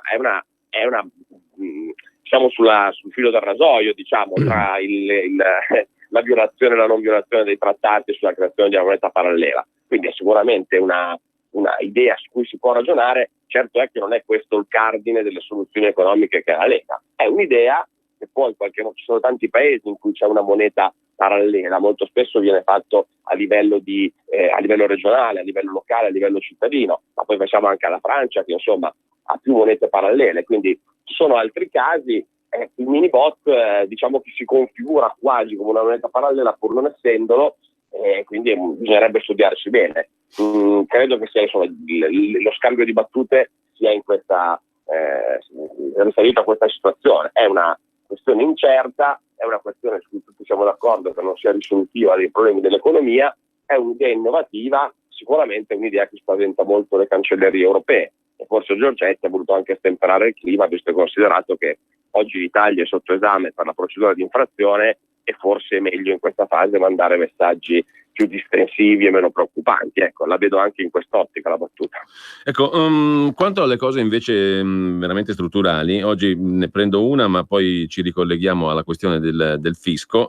In un'intervista oggi al Tempo di Roma, il presidente della regione Piemonte, Cirio, appunto, dice le priorità per il Piemonte, le 3 priorità: lavoro, lavoro, lavoro, e per l'Italia, a costo di sembrare banale, le stesse, dice Cirio, no? È vero che questa qui è un'esigenza condivisa, lavoro e rilancio dell'economia. Matteo Salvini ieri è tornato sul tema, ha detto che a Bruxelles possono anche mettersi l'animo in pace, e è ovvio che bisogna dare un taglio poderoso alle tasse, chiamiamola flat tax o tassa piatta, ma comunque ci sono almeno 15 miliardi di taglio delle tasse che sono già stati trovati. C'è anche un'intervista al sottosegretario Bitonci sulla Verità di stamani, l'abbiamo letta. Insomma, questo è il vero e proprio impegno. Qualcuno parla addirittura di anticipare la manovra per il taglio delle tasse rispetto all'inverno, farla subito. Non so se sia così, però in ogni caso quello è il punto, mi sembra, no? E i 5 Stelle però dicono: ma le coperture non ce le avete indicate, come si copre la manovra? Ma è vero, sulla flat tax, se la cifra che serve sono 15 miliardi, senza grandi sforzi si trovano subito i 15 miliardi, nel senso che lo diciamo da tempo, con la tax expenditure, quindi andando a rivedere il sistema delle detrazioni e delle deduzioni, perché un sistema di flat tax ovviamente non ci sarebbero più configurati come in questo momento, con le nuove entrate date dalla fatturazione elettronica sta dando grandi risultati, per non parlare anche delle entrate nuove che abbiamo sulla pace fiscale.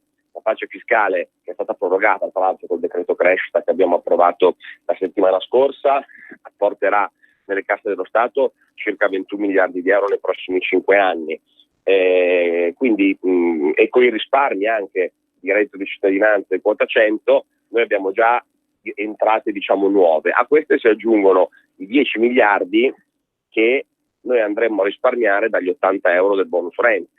80 euro del bonus Renzi che sono oggi già una misura vista come riduzione delle tasse. Il problema è che è una misura che si tramuta in un bonus solo per alcune categorie di lavoratori e non sono diffuse su tutti. Se quei 10 miliardi li uniamo ad altri 5 raccolti dalle fonti che vi ho detto prima, abbiamo i 15 miliardi, ripeto, senza fare grandi sforzi. Il tema vero è capire invece se, e in quest'ottica capisco perché Salvini vuole anticipare la manovra di bilancio all'estate, come finirà il braccio di ferro con l'Europa, perché è chiaro che se non si aprirà la procedura di infrazione potremo subito iniziare a lavorare sulla legge di bilancio dove inserire anche la flat tax e poi dove andare a trovare una copertura per le clausole di salvaguardia per evitare l'aumento dell'IVA. Se la procedura di infrazione invece dovesse andare male, chiaramente il quadro si complicherebbe molto, però anche sulla procedura di infrazione posso dire che le rassicurazioni date al governo sono assolutamente serie e concrete. L'Europa ci chiede 5 miliardi per abbassare il rapporto di deficit-PIL dal 2,4 al 2,1, quindi per stare pienamente in quelli che sono i canoni europei e pienamente in quelle che erano le indicazioni del governo italiano nella legge di bilancio precedente. 5 miliardi sono già stati indicati. Se la Commissione dovesse andare avanti comunque con una procedura di infrazione, sarebbe chiaro che si tratta di un atto politico. Sarebbe un atto politico perché avremo una Commissione europea che non perdona all'Italia il fatto di aver fatto delle misure sociali come la quota 100, perché quello poi è il vero tema, e non vuole permettere all'Italia di fare una misura di rilancio dell'economia con l'abbassamento delle tasse. E allora lì le cose si complicherebbero molto, ma staremo a vedere come evolve la situazione nei prossimi 10 giorni. Bene, oltre al taglio delle tasse c'è la questione del salario minimo, su cui battono invece in particolare i 5 Stelle. Fattibile? Ma guarda, su questo noi abbiamo un'idea, noi non siamo contrari al salario minimo, però non dobbiamo nemmeno in qualche modo far venire meno il lavoro e le garanzie che vengono date dalla contrattazione collettiva nazionale dal lavoro dei sindacati. Allora, la nostra idea è che lo Stato debba intervenire con un salario minimo per quelle categorie di lavoratori che già non hanno un contratto collettivo nazionale, non hanno dei contratti aziendali. Chi fa un lavoro che non ha una rappresentanza è giusto che abbia una tutela dello Stato sul livello di salario minimo. Penso ad esempio a quei lavori di nuova origine, no? Il caso dei riders, tanto per dire, o comunque questi lavori che nascono anche grazie alle nuove tecnologie che non hanno ancora una rappresentanza sindacale, una contrattualizzazione a livello nazionale. Diversamente rischieremmo di avere un effetto di deflazione dei salari. Se noi imponiamo un minimo per legge che supera la contrattazione, viene meno il lavoro dei sindacati e si rischia di peggiorare la situazione economica di tanti lavoratori che con la contrattazione magari hanno salari più alti. Quindi noi vogliamo ragionarci, ma in questi termini, per quel tipo di lavoratori che non hanno oggi una tutela sindacale, una tutela contrattuale nazionale. Sulla cifra, lì bisogna ragionarci anche in base alla sostenibilità, su quanto debba essere questo salario minimo. Bene, intanto ho citato prima l'intervista al governatore del Piemonte Cirio, il quale sul Tempo di Roma si diffonde in una idea, quella di partecipare anche lui alla richiesta di autonomia come le altre regioni, Veneto e Lombardia in primis, no? Cirio è entusiasta di questa via che il Piemonte sotto Chiamparino invece aveva praticamente deciso di non percorrere. E anche questa rischia di essere viene vista come uno strumento in più per far ripartire anche l'economia, no? Quindi anche il Piemonte si incamminerà lungo la strada delle autonomie che si fanno, mi pare di capire ormai. Cirio non può che essere entusiasta, visto e considerato che su una giunta di 11 assessori ne ha 7 della Lega e su un consiglio regionale di 50 consiglieri ne ha 23 della Lega, quindi è evidente che l'autonomia, che è il primo punto che noi mettiamo nella sua agenda politica, non può che entusiasmarlo. Quindi mi fa piacere che lo dica anche pubblicamente, ma adesso su questo tema non abbiamo mai avuto diversità di vedute, come del resto anche in Regione Liguria, dove il presidente è Toti di Forza Italia, ma insomma anche lì Toti sull'autonomia sta spingendo. Noi abbiamo fatto proprio ieri un incontro al Castello di Virle con tutti i nostri neoeletti consiglieri regionali e neoassessori, abbiamo stilato una serie di priorità politiche per i primi giorni dell'azione del governo, del nuovo governo Cirio, della nuova maggioranza, e chiaramente l'autonomia per la Lega è il punto numero 1, quindi quello sarà il primo atto legislativo che dovremmo perseguire per riallinearci a Lombardia, Veneto ed Emilia Romagna, e vorremmo un'autonomia molto spinta, cioè vorremmo chiedere anche noi tutte 23 le competenze come Lombardia e Veneto. Quindi mi fa piacere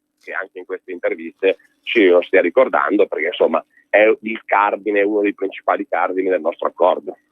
Due cose allora, intanto che settimana è questa dal punto di vista parlamentare dopo l'approvazione del decreto crescita, che secondo te poi avrà effetti soprattutto in che direzioni?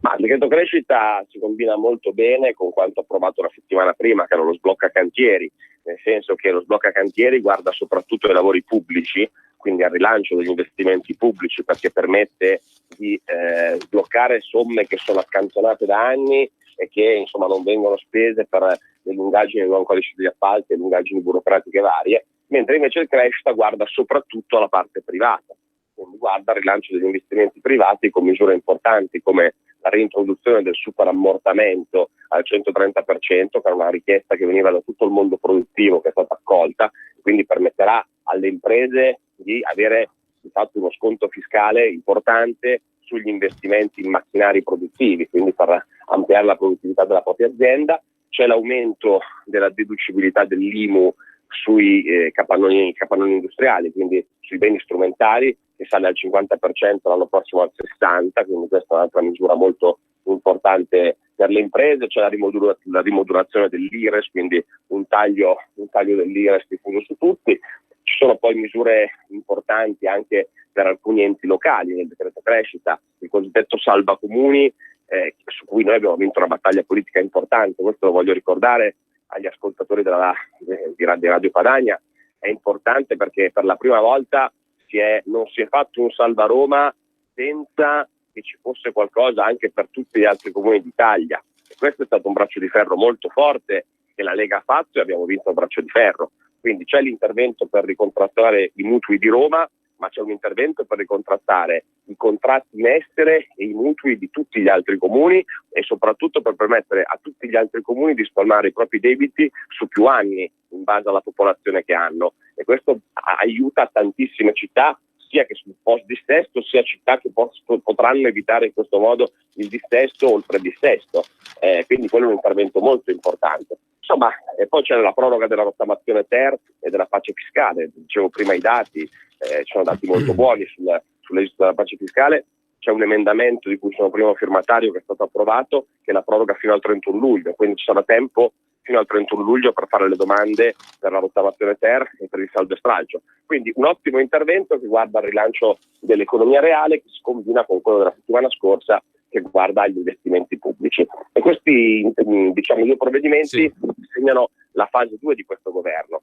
Nel primo anno ci siamo occupati soprattutto di sicurezza, immigrazione e sociale, quindi penso al decreto sicurezza, ma adesso arriverà anche il sicurezza bis, che arriverà la settimana prossima in aula probabilmente. Questa settimana iniziamo con le questioni pregiudiziali e poi ripeto abbiamo guardato il sociale con la quota 100 e il reddito di cittadinanza. Adesso parte la fase 2 in cui si guarda il mondo delle imprese, agli investimenti e alle infrastrutture, quindi è segno di una visione organica di governo del paese che vogliamo portare avanti, sempre che insomma dall'Europa non ci facciano qualche brutto scherzo, ecco. Chiudiamo con Torino, dove si apre oggi la settimana della tecnologia, la Tech Week, no? La festa della tecnologia, e nei prossimi giorni ci saranno 65 società, 50 eventi in 25 luoghi differenti della città.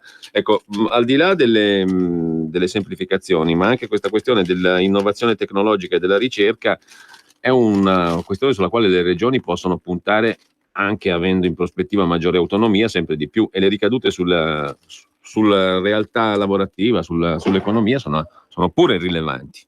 Assolutamente sì, infatti quella è una delega che noi in Piemonte abbiamo voluto per la Lega, è una delega che ha l'assessore Matteo Marnati di Novara, proprio tutta la parte relativa ai fondi europei sull'innovazione, sulla ricerca, sui incubatori di imprese, sui rapporti con l'università. È una delega che seguiamo con grande attenzione e mi dai il gancio per citare un'altra norma che è inserita nel crescita, che ho dimenticato prima, ma sono talmente tante che bisognerebbe fare un'intervista di un'ora per citarle tutte. Nel decreto crescita abbiamo messo 500 milioni di euro da spendere per i comuni di tutta Italia, proprio sull'innovazione tecnologica, proprio sulla rivoluzione di smart city e sull'efficientamento energetico degli immobili comunali. Quindi sicuramente quello è un settore su cui c'è molto da investire, ma soprattutto un settore per cui si possono recepire e utilizzare fondi europei. I fondi europei spingono molto su questo tipo di iniziative, sull'innovazione, sulla ricerca, sulla digitalizzazione del mondo delle imprese, e quindi, visto e considerato che noi siamo un contributore netto dell'Unione, dobbiamo sempre ricordarlo, dobbiamo per forza specializzarci nell'utilizzare quei fondi, perché alla fine sono fondi nostri che tornano in Italia e sarebbe criminale non saperli spendere. Bene, cosa si fa questa settimana alla Camera dei Deputati? Questa settimana diciamo che dopo 2 settimane molto intense, in particolare l'ultima è una settimana più tranquilla. Arrivano martedì le pregiudiziali sul decreto sicurezza bis, che nel frattempo però è nelle commissioni, arriverà in aula penso la settimana prossima. Poi abbiamo una mozione di una nostra deputata, della deputata Lazzarini, sulle cure oncologiche, quindi una mozione nel campo sanitario, e poi abbiamo una serie di proposte di legge delle minoranze e di trattati internazionali da ratificare. Diciamo che dal punto di vista dell'aula è una settimana abbastanza tranquilla, questa settimana non c'è niente di particolarmente rilevante. Nella prossima verosimilmente arriverà il decreto sicurezza bis, che insomma tutti sappiamo quanto è importante e centrale per la Lega. Allora, io ringrazio Riccardo Molinari, presidente dei deputati della Lega e segretario della Lega Piemonte. Grazie Riccardo, a voi, un saluto buona a tutti. settimana. Grazie. Qui Parlamento. Noi rientriamo invece con il Corriere della Sera e anche qui c'è una intervista a Claudio Borghi Aquilini sulla questione appunto Minibot, Giorgetti eccetera. Era una battuta, dice Borghi al Corriere della Sera quanto a Giorgetti, mi ha poi telefonato per dirmi che il suo era soltanto uno scherzo, dice Claudio Borghi Aquilini, interpellato appunto dal Corriere della Sera. Nessun dietrofront, il fatto stesso che tutti ne parlino dimostra il potenziale dell'idea lanciata. I dubbi di Mario Draghi va interpretato bene. Il presidente della BCE ha detto che i minibot o sono nuova moneta illegale o sono nuovo debito, quindi fuori dai parametri di Maastricht. Lo correggo dicendo che non si tratta affatto di nuovo debito, ma di impegni che lo Stato deve già oggi onorare. L'unica alternativa è non pagare i debiti. Resto dell'idea che questo sia l'unico modo per rispettare gli impegni con gli italiani, rimanendo dentro regole che non ci piacciono. Con i minibot possiamo smobilitare una parte dei 15 miliardi di crediti oggi bloccati. Ha presente che contributo darebbe alla nostra economia?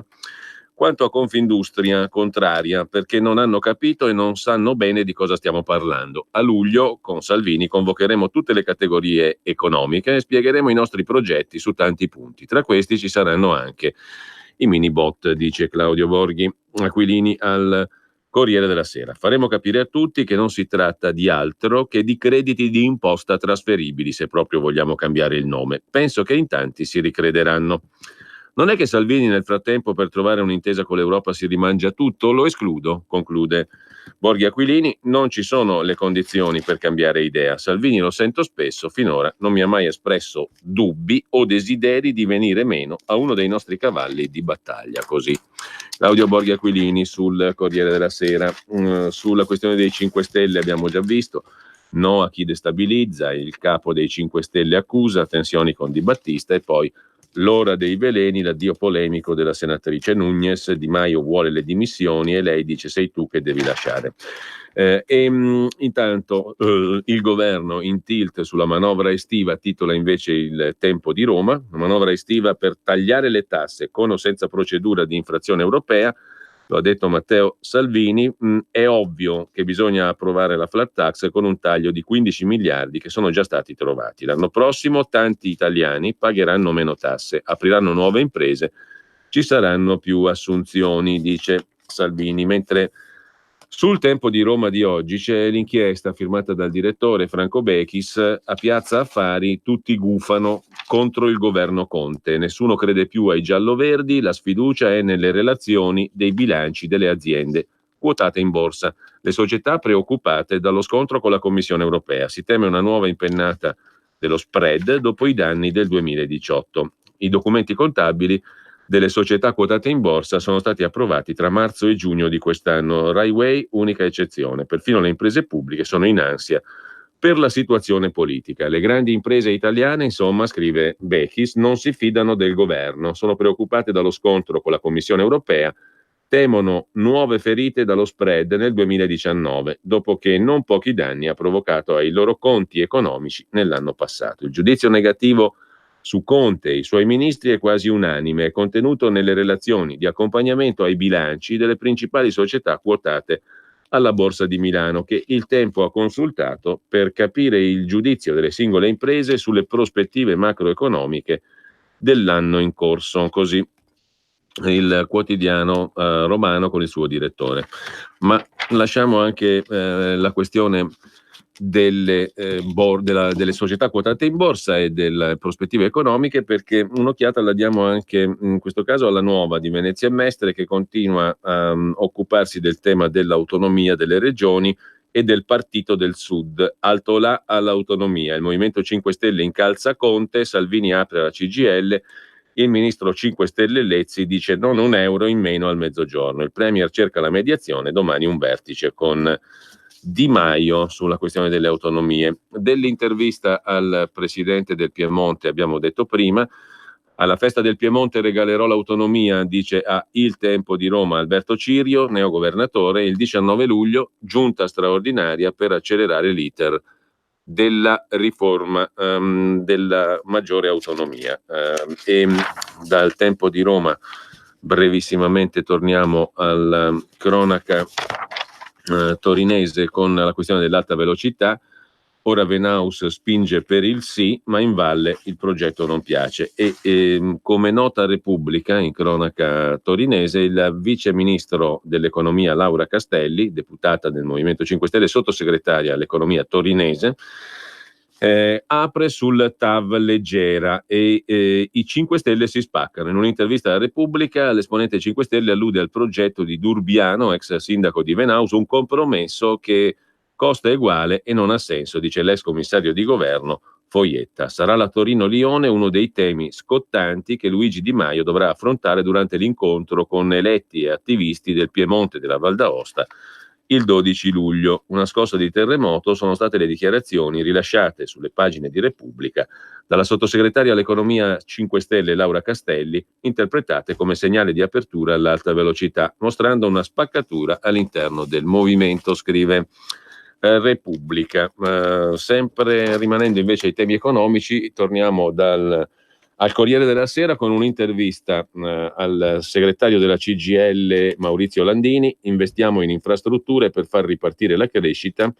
Il sindacato è pronto al confronto, bisogna trovare alleanze in Europa, costruire politiche credibili. Noi siamo contro la flat tax perché premia i ricchi e non i dipendenti. Per la verità, se però premia il 75% dei contribuenti, non è che siano i ricchi. In ogni caso, lasciamo la politica interna del Corriere della Sera, lasciamo anche la rassegna stampa in senso stretto, andiamo in pubblicità e poi, come al solito, inizia sulla notizia per i vostri commenti e le vostre opinioni sui fatti del giorno.